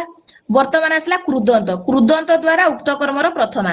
ତାହେଲେ ଏଠି କୃଦନ୍ତ ଯେମିତି ହରିଃ ଲକ୍ଷ୍ମ୍ୟା ସେବିତଃ, ତାହେଲେ ଲକ୍ଷ୍ମୀ ଦ୍ଵାରା ହରି ସେବା ପାଉଛନ୍ତି। ଏଠି ସେବିତଃ ଟା ପିଲେ ତମର ଏଟା ସେବ୍ ଧାତୁ, ତାପରେ ତମର ଏଠି କୋଉ ପ୍ରତ୍ୟୟ ଆସିଛି? କ୍ତ ପ୍ରତ୍ୟୟ। ମତେ କୁହ କ୍ତ ପ୍ରତ୍ୟୟ ଟା କୃଦନ୍ତରେ ଯାଉଛି ନା ନାଇଁ? କୃଦନ୍ତ ମାନେ ଯୋଉଗୁଡା ଆମର ଧାତୁରେ ପ୍ରତ୍ୟୟ ଲାଗିବ ତାକୁ କହିବା କୃଦନ୍ତ। ଶବ୍ଦରେ ପ୍ରତ୍ୟୟ ଲାଗିଲେ ତଦ୍ଧିତ। କୃଦନ୍ତ ମାନେ ଯେମିତି କିି ଆସିବ ୟତ୍, କ୍ୟପ୍, ଣିୟତ୍, କେଲିମର, ତକ୍, ତବତୁ, ଏଗୁଡା ସବୁ କୋଉ ପ୍ରତ୍ୟୟ ପିଲେ? ସବୁ କୃଦନ୍ତ ପ୍ରତ୍ୟୟ। ଆଉ ତ ପ୍ରତ୍ୟୟ ଲାଗିଲା ମାନେ ସିଏ ତମର ଭାବ ବାଚ୍ୟରେ, କର୍ମ ବାଚ୍ୟରେ, ବର୍ତ୍ତମାନ କାଳରେ ସେମିତି ତମର କଣ ତ ପ୍ରତ୍ୟୟ ଲାଗିଥାଏ। ତ ଏଠି ସେବିତଃ ଆସିଲା ଯେହେତୁ ଏଇଟା ତମର କୃଦନ୍ତର, ତେଣୁକରି କୃଦନ୍ତ କ୍ରିୟା ପାଇଁ ଏଠି କର୍ମଟା ଉକ୍ତ। ହରିଃ ଲକ୍ଷ୍ମ୍ୟା ସେବିତଃ, ତାହେଲେ ଲକ୍ଷ୍ମୀ ଦ୍ଵାରା ହରି ସେବା ପାଉଛନ୍ତି। ହେଲା, ତାହେଲେ ଏଇଟା କୋଉ ବିଭକ୍ତି ହବ ତମର? ଯଦି ଆମେ ଦେଖିବା ଇଏ ହଉଛି ଉକ୍ତ ମାନେ ପ୍ରଥମା, କିନ୍ତୁ ହରିଟା ହଉଛି ଏଠି ଉକ୍ତେ କର୍ମଣି ପ୍ରଥମା। ତ ଏଠି ସେମିତି କୁହାଯିବ, କୋଉ ସୂତ୍ର ଅନୁସାରେ ସେ ପ୍ରଥମା ହେଲା? ପ୍ରାତିପଦିକାର୍ଥ ମାତ୍ରେ ପ୍ରଥମା ହେଲା। ଠିକ ଅଛି? ଏମିତି ତମେ ଦେଖିବ, ବାକ୍ୟରେ ଯଦି କୃଦନ୍ତ ପଦ ଥିବ ତାହେଲେ ତମର କଣ ହବ କର୍ମଟା ଉକ୍ତ ହବ। ଯେମିତି ଏଠି ତମେ ଦେଖୁଥିଲ ତିଙ୍ଗନ୍ତ, ତିଙ୍ଗନ୍ତ ଆସିଲା ମାନେ ତମର କର୍ମଟା ଉକ୍ତ। ସେଭଳିଆ ଏଠି କୃଦନ୍ତ, କୃଦନ୍ତ ଆସିଲା ମାନେ ତମର କର୍ମଟା ଉକ୍ତ। ଉକ୍ତେ କର୍ମଣି ପ୍ରଥମା କହିବ, କୋଉ ସୂତ୍ର ଅନୁସାରେ କହିଲେ ସେଠି ତମେ କହିବ ପ୍ରାତିପଦିକ ମାତ୍ରେ ପ୍ରଥମା। ସେମିତି ତଦ୍ଧିତ ଦ୍ଵାରା ଉକ୍ତ କର୍ମର ପ୍ରଥମା ଦେଖିବା, ତଦ୍ଧିତ ସତେନ କ୍ରୀତଃ ସତ୍ୟଃ। ତାହେଲେ 100 ଟଙ୍କା ଦ୍ଵାରା କିଣା ଗଲା ଏଇ ଯୋଉ ସତ୍ୟଃ, ଏଇଠି ହିଁ ତମର କଣ ଲାଗିଛି ମାନେ ଯୋଉ ଇୟତ ପ୍ରତ୍ୟୟ ଲାଗିଛି। ଇୟତ ତମର କୃଦନ୍ତରେ ଅଛି, ତଦ୍ଧିତରେ ବି ଅଛି ହେଲା। ତାହେଲେ 100 ଟଙ୍କା ଦ୍ଵାରା କିଣା ହେଲା, ଏଟା ସତ୍ୟଃ ମାନେ ଯେମିତି 1 10 100 ସେଇଭଳିଆ ସତ୍ୟଃ ବୋଲି କୁହାଯାଉଛି। ତଦ୍ଧିତ ପ୍ରତ୍ୟୟ ଲାଗିଛି, ତ ଏଇଟା ହଉଛି ତଦ୍ଧିତ ଦ୍ଵାରା ଏଠି ଯୋଉ କଣ ସତ୍ୟହଟା ହେଇଗଲା କର୍ମ ପ୍ରଧାନ। ସେମିତି ସମାସ ଦ୍ଵାରା ଉକ୍ତ କର୍ମର ପ୍ରଥମା ଯଦି ଦେଖିବା, ପ୍ରାପ୍ତାନନ୍ଦ ଦେବଦତ୍ତ। ତାହେଲେ ଏଠି ପ୍ରାପ୍ତାନନ୍ଦ ମାନେ ଯିଏ ଆନନ୍ଦକୁ ପ୍ରାପ୍ତ କରିଛି, ଇଏ ଗୋଟେ ବହୁବ୍ରୀହି ସମାସ, ହଁ କି ନାଇଁ? ତ ସେଟା କଣ କହିପାରିବା ଆମେ ନା ପ୍ରାପ୍ତ ଆନନ୍ଦ ୟମ୍ ସହ, ଯୋଉ ପ୍ରାପ୍ତାନନ୍ଦଟା ସମାସ ହେଇଛି ତାକୁ ଯଦି ଆମେ କରିବା ପ୍ରାପ୍ତ ଆନନ୍ଦ ୟମ୍ ସହ, ସିଏ ହଉଛି ପ୍ରାପ୍ତାନନ୍ଦ। ତାହେଲେ ଏଟା ହେଇଛି ପ୍ରାପ୍ତାନନ୍ଦ ଦେବଦତ୍ତ। ଏଠି ତମର ସନ୍ଧି ହେଇଯାଇଛି ବୋଲି ପ୍ରାପ୍ତାନନ୍ଦ ଓକାର ହେଇଛି ହସିଜ ସୂତ୍ର ଅନୁସାରେ। ତାହେଲେ ପ୍ରାପ୍ତ ଆନନ୍ଦ ୟମ୍ ସହ, ଯିଏ ଆନନ୍ଦକୁ ପ୍ରାପ୍ତ କରିଛି ସିଏ କିଏ ପୁରୁଷ। ତାହେଲେ ସେଠି ହବ ପ୍ରାପ୍ତାନନ୍ଦ ଦେବଦତ୍ତ ହେଲା। ତାହେଲେ ଯେଉଁ ପୁରୁଷକୁ ଆନନ୍ଦ ପ୍ରାପ୍ତ ହେଇଛି ତାକୁ କହିବା ପ୍ରାପ୍ତାନନ୍ଦ। ତାହେଲେ ପ୍ରାପ୍ତାନନ୍ଦ ଏଠି ତମର କଣ ଆସୁଛି ପିଲେ ଉଦାହରଣରେ ପ୍ରାପ୍ତାନନ୍ଦ ଦେବଦତ୍ତ। ତାହେଲେ ଏଇ ଦେବଦତ୍ତ ହଉଛି କର୍ମ, ଇଏ ହଉଛି ପ୍ରଥମା। ତମର ଦେବଦତ୍ତ ମାନେ ପରୀକ୍ଷାରେ କେମିତି ଆସିବ, ପ୍ରାପ୍ତାନନ୍ଦ ଦେବଦତ୍ତ ଆସିଲା। ଦେବଦତ୍ତ ତଳେ କଣ ଥିବ ଗାରଟା ଥିବ, କଟୁନି କଣ କିରେ, ଦେବଦତ୍ତ ତଳେ ଗାର ଦିଆଯାଇଥିବ, କୁହାଯିବ ଇଏ କର୍ତ୍ତରୀ ପ୍ରଥମା ନା କର୍ମଣି ପ୍ରଥମା। ତ ତମେ ପ୍ରାପ୍ତାନନ୍ଦ ଯେହେତୁ ସମାସ ଅଛି ସେଇଠୁ ଜାଣିବ ଇଏ କର୍ତ୍ତରୀ ପ୍ରଥମା ନୁହଁ, ଇଏ ହଉଛି କର୍ମଣି ପ୍ରଥମା। ଆଉ ସୂତ୍ର ତ ପଚାରେ ନାହିଁ, ଯଦି ପଚାରିଲା ଏଟା ଯୋଉ ପ୍ରଥମା ହେଲା ଉକ୍ତ ହେଲା କୋଉ ସୂତ୍ର ଅନୁସାରେ, ପ୍ରାତିପଦିକ ମାତ୍ରେ ପ୍ରଥମା। ଏମିତି ତମର କର୍ମଟା 4ଟା ଜାଗାରେ ଉକ୍ତ ହବ, ଆଉ କୋଉଠି ଉକ୍ତ ହବ ନାହିଁ। 4ଟା ଜାଗା କଣ, ଗୋଟେ ଆସିଲା ତିଙ୍ଗନ୍ତ, ଆଉ ଗୋଟେ ଆସିଲା ତଦ୍ଧିତ, ଆଉ ଗୋଟେ କୃଦନ୍ତ, ଆଉ ଗୋଟେ ଆସିଲା ସମାସ। ଏଇଭଳିଆ 4ଟା ଜାଗାରେ ତମେ କ୍ରିୟାଟାକୁ ଦେଖିକି ଚିହ୍ନିବ। ସେଇଭଳିଆ ଯଦି ଜିନିଷ ଅଛି ମାନେ ତିଙ୍ଗନ୍ତ ଅଛି, ତଦ୍ଧିତ ଅଛି, କୃଦନ୍ତ ଅଛି, ସମାସ ଅଛି, କ୍ରିୟାଟାକୁ ଦେଖିବ, ତାହେଲେ ଦେଖିବ ସେଠି ତମର କର୍ମଟା ଉକ୍ତ ହେଇଥିବ। ତାକୁ ତମେ କଣ କହିବ, ଉକ୍ତେ କର୍ମଣି ପ୍ରଥମା। କୋଉ ସୂତ୍ର ବଳରେ ହେଲା, ପ୍ରାତିପଦିକ ସୂତ୍ରରେ ହେଲା। ଏତିକି କଥା, ବୁଝିପାରିଲ? ଆଜ୍ଞା ମ୍ୟାମ୍। ମ୍ୟାମ୍ ସମାସ ଉଦାହରଣ ଟା ଆଉଥରେ ଟିକେ କୁହନ୍ତୁ। ସମାସ ଉଦାହରଣଟା ହଉଛି ପ୍ରାପ୍ତାନନ୍ଦ ଦେବଦତ୍ତ।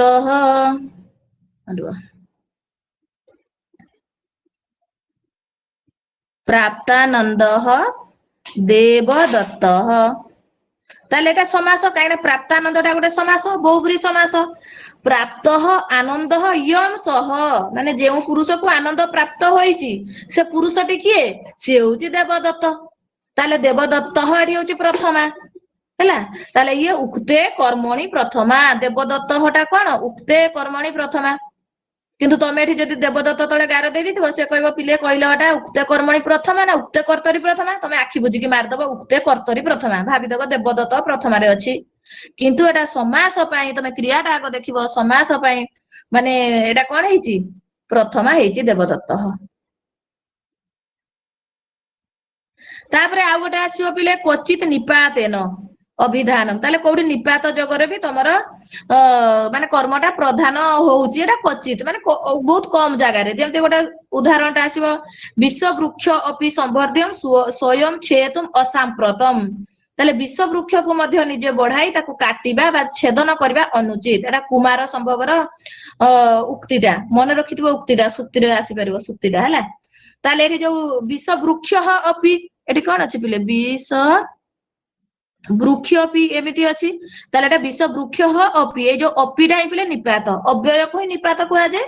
ନିପାତ ବା ଅବ୍ୟୟ, ସେ ନିପାତ ଦ୍ଵାରା ଏଠି ବୃକ୍ଷ ଏଠି ପ୍ରଥମା ତମର ହେଇଛି, ମାନେ କର୍ମଟା ଉକ୍ତ ହେଇଛି।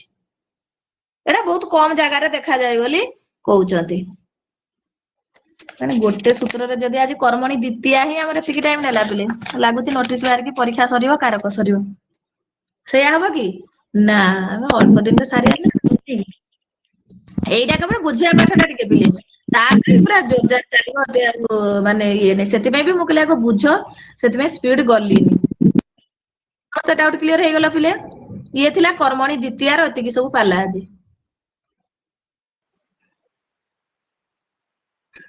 ଆଜ୍ଞା। ପଚାରିବ ପଚାର ଏବେ। ମ୍ୟାମ୍ ହଁ ଯୋଉ ତନ୍କିତ ଆଉ ତିବନ୍ଧଟା ସେଟା ଟିକେ ମାନେ ଟିକେ ଭଲରେ ପଢିଥିଲେ ହେଇଥାନ୍ତା। ସେଇଟା ଟିକେ ଭଲରେ ନାଇଁ ବୁଝିହଉନି। ମନ୍ଦରେ ପଢିଲେ କି? ତମେ ଆଗ କଣ ଚେଷ୍ଟା କି କର। ତମେ ଚେଷ୍ଟା ନ କରିଛ କିଛି ହବନି। ତମେ ନିଜେ ଆଜି ପୁରା ତର୍ଜମା କରିକି ତା ଉପରେ ପୁରା ରିସର୍ଚ୍ଚ କରିକି ପୁରା ପଢ, ବୁଝ, ଲେଖ, ତାପରେ କାଲିକି ପ୍ରଶ୍ନ ପଚାରିବ। ରେକର୍ଡିଂ କ୍ଲାସ ଛୁଆ ଠିକ ସେ ଦେଖୁନାହାନ୍ତି, କ୍ଲାସ ରେ ଠିକ ଟାଇମ ରେ ଜଏନ ହଉନାହାନ୍ତି। କିଏ ଅଧାରୁ ଉଠିକି ପଳେଇ ଆସୁଛି, କିଏ କାମ ସାରିକି ପଳେଇ ଆସୁଛି, ମ୍ୟାମ ଏଟା ଆଉଥରେ ବୁଝେଇଲ, ସେଟା ଆଉଥରେ ବୁଝେଇଲ, ମୂଳରୁ କହିଲ, କିଏ କହୁଛି ଅଧାରୁ କୁହ, କିଏ କହୁଛି ନାଇଁ ମତେ ଟିକେ ଖାଲି ସେଇଟା କହିଦିଅ।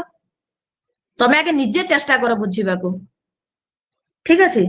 ତମେ ନିଜେ ଆଗେ ପାସେଜ ଗୁଡା ପଢ ଆଜି। ପାସେଜ ରେ ପଢିକି ଦେଖ କର୍ମ ଚିହ୍ନି ପାରୁଛ କି ନାଇଁ, ତାପରେ ଦେଖିବ ତମକୁ ସହଜ ହବ। ନିଶ୍ଚିତ ପାସେଜ ତମ ପାଖରେ ଥିବ, ଗାଇଡ ଫାଇଡ ଯାହା ବି କିଣିଛ ସେଥିରେ ପାସେଜ ସବୁ ରହିଛି ହିତୋପଦେଶର। ସେଥିରେ ତମେ ନିଜେ 10th କ୍ଲାସ ବା ବୁକ୍ ରଖିଛ, 10th 9th ର ବୁକ୍ ରଖିଛ। ସେ ବୁକ ରେ ତମେ ସିଂହ ଶାସକ କଥା ନହେଲେ ବକ କୁଲିରକ କଥା, ତମେ ବକ କୁଲିରକ କଥାକୁ ଆଜି ପଳେଇବ ହେଲା। ବକ କୁଲିରକ କଥାରେ ଯୋଉ ପାସେଜ ଗୁଡା ଅଛି, ସେଇଠି ତମେ ଦେଖ କର୍ମ ଚିହ୍ନି ପାରୁଛ କି ନାଇଁ। ତାପରେ ଦେଖିବ ତମେ ଜାଣିପାରିବ। ତମେ ସେଇଗୁଡା ଦେଖିଲେ ଅଟୋମେଟିକ ଜାଣିପାରିବ କୋଉଟା ତିଙ୍ଗନ୍ତ ଦ୍ଵାରା କର୍ମଟା ପ୍ରଧାନ ହେଲା, କୋଉଟା ସମାସ ଦ୍ଵାରା କର୍ମଟା ପ୍ରଧାନ ହେଲା, ଆଉ କୋଉଟା ତଦ୍ଧିତ ଦ୍ଵାରା କର୍ମଟା ପ୍ରଧାନ ହେଲା, କୋଉଟା ସମାସ ମାନେ କୃଦନ୍ତ, ତଦ୍ଧିତ, ସମାସ, ତିଙ୍ଗନ୍ତ, ଆମର 4ଟା ଜାଗାରେ କର୍ମଟା ପ୍ରଧାନ ହଉଛି। ତ ତମେ ସେଇଠୁ ହିଁ ଜାଣିପାରିବ। ତମେ ଆଜି 9th ବା 10th ବୁକ୍ ର ସେ ପାସେଜ ଗୁଡା ପଢ, ତାପରେ ପ୍ରଶ୍ନ ବି ତାର ଥିବ ଦେଖିବ, ସେଥିରେ ତମେ ଖୋଜ। ଠିକ ଅଛି ପିଲେ? ଆଜ୍ଞା ମ୍ୟାମ୍। ହଁ। ଆଜ୍ଞା ମ୍ୟାମ୍। ତାପରେ କାଲିକି ଯଦି ବି ବୁଝି ନ ପାରିଲ, କାଲି ପ୍ରଶ୍ନ ପଚାରିବ, ମୁଁ ତମକୁ ଆଉ ଥରେ ବୁଝେଇଦେବି ହେଲା। ତୃପ୍ତିମୟୀ। ଆଜ୍ଞା ମ୍ୟାମ୍। ହଉ, ଆଉ କିଏ କଣ ସମସ୍ତେ ପଚାରିବ? କହୁଛନ୍ତି। କଣ ହେଲା?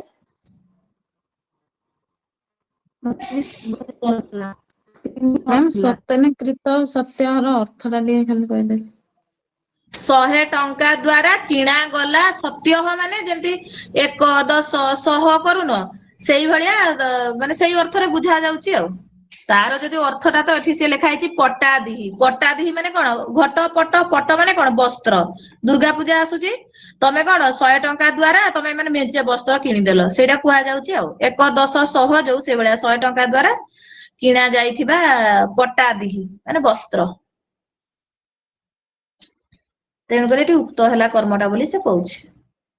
ଆଜ୍ଞା। ହୁଁ, ତଦ୍ଧିତ ପ୍ରତ୍ୟୟ ଟା ସେଇଠି ହିଁ ଲାଗିଛି ଡାଇରେକ୍ଟ ଆଉ। ଆଉ କିଏ କଣ ପଚାରିବ?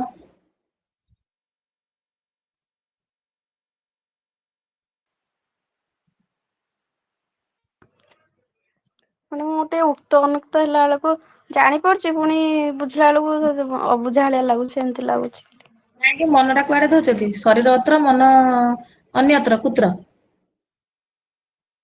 ବୁଝିପାରିବ, ଆଉ ତମେ ଯେମିତି ବୁଝିବ କେହି ସେମିତି ବୁଝିପାରିବେନି। ତମେ ନିଜେ ଆଜି ପ୍ରୟାସ କର, ପଢ, ଲେଖ, ବୁଝ, ଦେଖିବ ବୁଝିପାରିବ ହେଲା। ତାପରେ ପଚାରିବ। ଯଦି ବୁଝି ନ ପାରିଲ କଲ୍ କରିବ, ମେସେଜ କରିବ, ଦିନ ସାରା କରିପାରିବ ତମ ସମସ୍ତେ। ନିଜେ ଆଗେ ଚେଷ୍ଟା କର।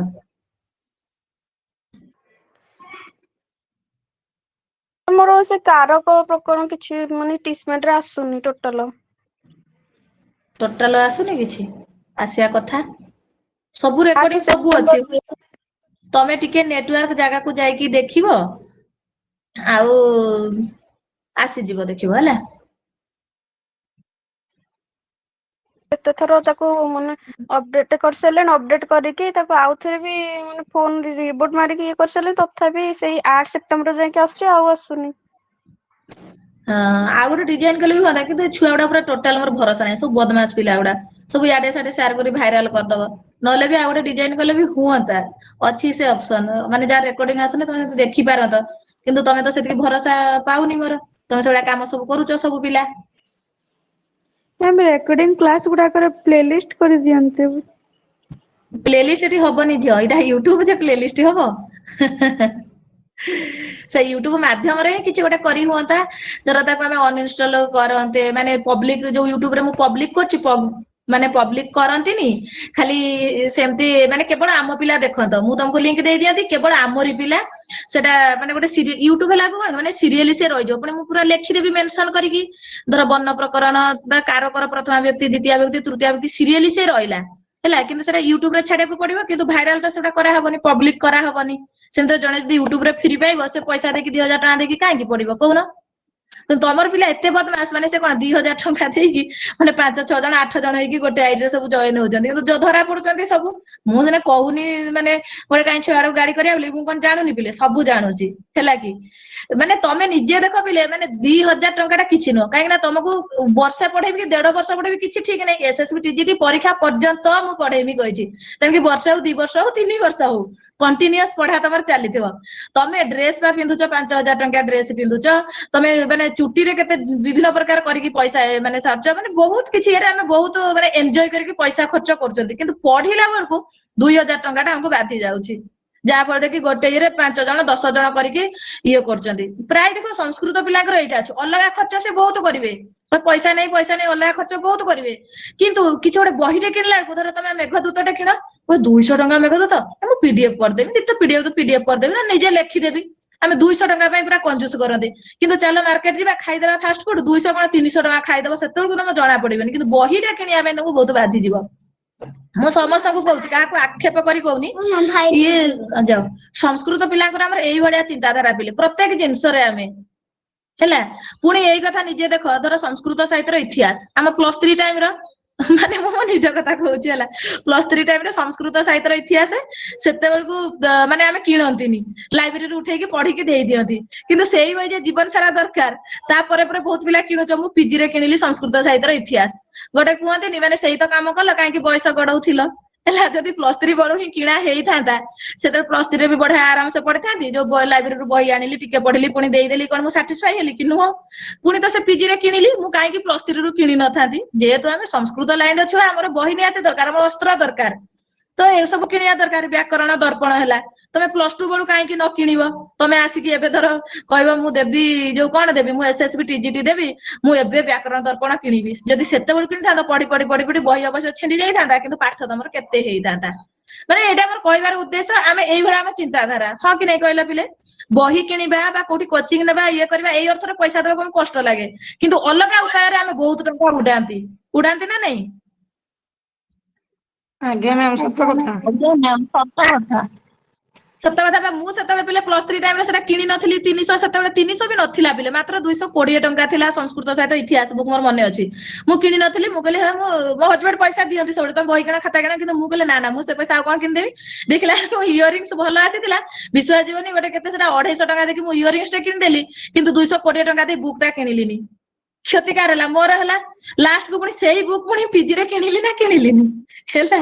ତେଣୁକରି ଏଇଭଳିଆ ଆମ ଚିନ୍ତାଧାରା ବହୁତ ପିଲାଙ୍କର, କିନ୍ତୁ ସେମିତି ଆମେ କରିବାନି, ଯୋଉଟା ଆମର ନିହାତି ଦରକାର ସେଇଟା କରିବା। ରାବଣ ମଲା ବେଳକୁ ବୁଝିଲା ନା, ଆଉ ସିଏ ଚାହିଁଥିଲା ଲଙ୍କା ମାନେ କଣ ସ୍ୱର୍ଗକୁ ସୁନାର ସିଡି କରିଦବ, ସିଏ କରିପାରିଥାନ୍ତା, ସେତିକି ଯୋଗ୍ୟତା ଥିଲା, କିନ୍ତୁ ସୀତାକୁ କିଡନାପ କରିକି ଖେଳଟା ପୁରା ଏପଟ ସେପଟ ହେଇଗଲା। ସେ ମଲା ବେଳକୁ ସେଟା ବୁଝିଲା, ସେଇଠୁ ସେ ଲକ୍ଷ୍ମଣକୁ ଗୋଟେ ବଢିଆ ଶିକ୍ଷା ଦେଲା। ରାମଚନ୍ଦ୍ର କହିଲେ ଲକ୍ଷ୍ମଣ ଯାଅ, ସେ ବହୁତ ଜ୍ଞାନୀ ଗୁଣୀ, ତାଠୁ କିଛି ଶିକ୍ଷା ଆଣ। ସେଇଠୁ କହିଲା ଯୋଉଟା ଆଗ କରିବା ଉଚିତ ତାକୁ ତମେ ଆଗ କର।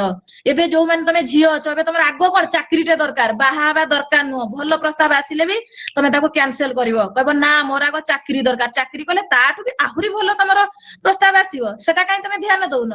ବୁଝିପାରୁଛ? ସେଟା ରାବଣ ଏଇ କଥାଟା ମଲା ପୂର୍ବରୁ କହିକି ଗଲା, ଯୋଉଟା ଆଗ ଦରକାର ତମେ ତାକୁ ଆଗ କରିବ, ଯୋଉଟା ପଛ ଦରକାର ତାକୁ ପଛରେ କରିବ। ଯୋଉ କାମଟା ନିହାତି ଆଗ ସେଇଟା ତମେ ଫାଷ୍ଟ କରିବ। ତାଙ୍କ ସୀତା କିଡନାପ କରିବାଟା ଆଗ କାମ ନଥିଲା, ତାଙ୍କର ଆଗ କାମ ଥିଲା ସୁନାର ନିଶୁଣି ଲଗେଇବି ସ୍ୱର୍ଗକୁ, କିନ୍ତୁ ସିଏ ଆଗ ସୀତା କିଡନାପ କରିଦେଲେ, ଯାହା ଫଳରେ ଏକାଥରେ ଫଟୋ ହେଇଗଲେ, ମରିଗଲେ, ସରିଗଲା। ହଁ କି ନାଇଁ?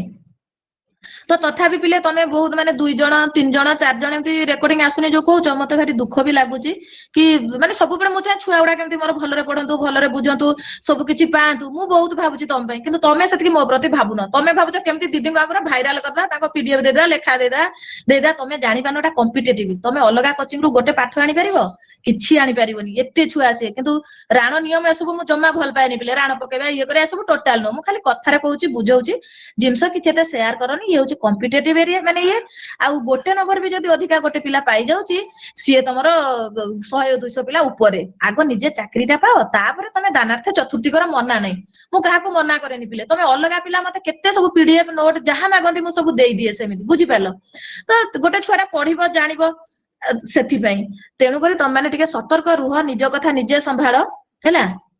ତାପରେ ଆଗେ ନିଜେ ଗୋଟେ ଚାକିରିରେ ପାଇଯାଅ ତାପରେ ଅନ୍ୟକୁ କରିବ। ତମ ନିଜ ସାଙ୍ଗ ପା ରୁମମେଟ ଏକାଠି ଥିବ ଅଲଗାଠି କୋଚିଂ ନଉଥିବ ଯେ ତାକୁ ତମେ ମାଗିକି ଗୋଟେ ଜିନିଷ ଆଣିପାରିବ ସେ ଜମା ଦବନି ଯୋଉ ପ୍ରକାର ହେଲେ ସେ ବାହାନା କରିବ। ତମେ କାହିଁକି ଦାନବୀର ହବ। ଆଜିକାଲି ଦୁନିଆରେ ଜେସାକୁ ତେସା ହାରାମଜାଦାକୁ ବୁଢିଆ ପଶା ଏମିତି ନହେଲେ ତମେ ବୁଝିପାରିବନି ହେଲେ ଆଗକୁ ବଢି ପାରିବନି ପିଲେ। ତମେ ବହୁତ ନିରୀହ ସରଳ ଭାବୁଥିବ ଠିକ ଅଛି ତମ ସାମ୍ନା ଛୁଆ ବହୁତ ଭଲ କିନ୍ତୁ ସିଏ ଭିତରେ ଭିତରେ ଚେର କାଟୁଥିବ। ଆଗ ମାନେ ଦୁନିଆଟାକୁ ତମେ ଆଗ ବୁଝ ଲୋକମାନେ କେମିତି ଏ ଦୁନିଆରେ। ତ ତଥାପି ନହେଲେ ସେଇଟା କରିଦେବା ୟୁଟ୍ୟୁବରେ ଅନଇନଷ୍ଟଲ କରିବି ପବ୍ଲିକ କରିବିନି କିନ୍ତୁ ତମମାନେ ଯଦି କାହାକୁ ସେୟାର କରିବ ନାହିଁ ତାହେଲେ ମୁଁ ସେ ସିଷ୍ଟମଟା କରିବି। ସିରିଏଲି ସବୁ କିଛି ରହିବ ତମେ ଏଠି ରେକର୍ଡିଂରେ ନ ପାଇଲେ ବି ମାନେ ଲିଙ୍କ ମୁଁ ଦେଇଥିବି ସେ ଲିଙ୍କକୁ ଓପନ କଲେ ସିରିଏଲି ତମେ ପ୍ଲେ ଲିଷ୍ଟ ଭଳିଆ ତମେ ପାଇପାରିବ। ଯଦି ତମେ ମୋ କଥାରେ ରାଜି ତାହେଲେ ମୁଁ ସେଇଟା କରିବି ନହେଲେ ମୁଁ କରିବି ନାହିଁ। ମ୍ୟାମ୍ ସେମିତି କରିବେ। ତାପରେ ତମେ ବଢିଆ ଏକାଥରେ ପ୍ଲେ ଲିଷ୍ଟ ତମ ସାଙ୍ଗକୁ ଦେଇଦବ ଆଉ ସିରିଏଲି ସବୁ ସିଏ ପାଇଯିବ ଆଉ। ନା ନା ନା ନା ସେମିତି ନା ମ୍ୟାମ୍ କେତେ ପିଲା ଆମେ ଅଛନ୍ତି କେବେ ବହୁତ କରିବୁନି। ପିଲା ଅଛନ୍ତି ସେମିତି। ଟିଚମିଟ ର ଆଜ୍ଞା ମାନେ ମ୍ୟାମ୍ କହୁଛି ବହୁତ ନା ପିଲା ରେକର୍ଡିଂ ଅଛନ୍ତି କ୍ଲାସ ସେୟାର ଟା କରୁଛନ୍ତି। ମାନେ ଶୁଣା ଯାଉନି ତ ଶୁଣା ଯାଉନି ମାନେ କଣ ହଉଛି ନେଟୱାର୍କ ବହୁତ ଦରକାର। ନେଟୱାର୍କ ପୁରା ଫୁଲ ହଁ ନେଟୱାର୍କ ଯଦି ଥିବ ତାହେଲେ ଟିଚମିଟ ର ସବୁ ରେକର୍ଡିଂ ଦେଖି ହବ ଯଦି ନଥିବ ଦେଖି ହବନି। ମୁଁ ତ ଫାଷ୍ଟ ଜଏନ କଲି ଦେଖି ପାରୁଥିଲି ଏବେ କିଛି ଦିନ ହବ ସେ ବୁଲୁଥିବ ଶୁଣା ଯାଉନଥିବ ବହୁତ ମାନେ ହଇରାଣ। ଆଗରୁ ଟିକେ ନେଟୱାର୍କ ବେଶୀ ହିଁ ଗୋଟେ ହଉଥିଲା ବଡ ପ୍ରକରଣ ନେଟୱାର୍କ ଚିନ୍ତା ବହୁତ ଥାଇ। ଦରକାର। ହଁ ସେଇ ପ୍ରୋବ୍ଲେମ ଟା ହେଉଛି। ଏଠି ଯଦି ଅଧିକ ନେଟ ଦରକାର ସମସ୍ତେ 2GB ରେ ତ ଡାଟା ସମସ୍ତେ ପକଉଥିବ। 1.5 GB ପକଉଛି। ଏଇ ଓହୋ ଏବେ 1.5 GB ଟିକେ ପକଉଛି ମାନେ 3 ମାସ ପାଇଁ 800 କେତେ ଟଙ୍କା କିନ୍ତୁ ହଉନି ସେଟା 2GB ହେଲେ ଯାଇକି ହବ। ଶୁଣ 800 କେତେ ଟଙ୍କା ସେଟା 800 ଗୋଟେ 70 କି କେତେ ଏମିତି 3 ମାସ ପକଉଛ। ଆଉ କେବଳ କେତେ 900 କେତେ ଟଙ୍କା ଟା ତମର 2GB ପାଇବ 900 ଆଉ କେତେ 50-60 ଟଙ୍କା ଭାଙ୍ଗିଦବ ନା ହଁ ତମେ ଏବେ ସେଇଟା ସେଇଠି ମୋର ପକେଇବ। ହେଇଯାଏ ନା ସବୁବେଳେ କିନ୍ତୁ ଏଇଥର ଏଇ ଯୋଉ ଏଇ ଟିଚମିଟ ରେ ହଉନି ସେଥିପାଇଁ ମୁଁ 2 ମାସ ପୁରୀ ଗଲା ପରେ ପୁଣି ପକେଇବୁ ହେଲେ 2GB ରେ ପକେଇଲେ ହେଲେ ଭଲ ଚାଲିବ। ହଁ ଆରାମସେ 2GB ଦେଖିବ। ତାପରେ ତମେ ଅଲଗା ୟୁଟ୍ୟୁବ ଫ୍ୟୁଟୁବ ବି ଚଲଉଥିବ ଅଲଗା କାମ କରୁଥିବ ଯାହା ଫଳରେ କି ନେଟ ସରିଯାଉଥିବ ଟିକେ ଆଉ।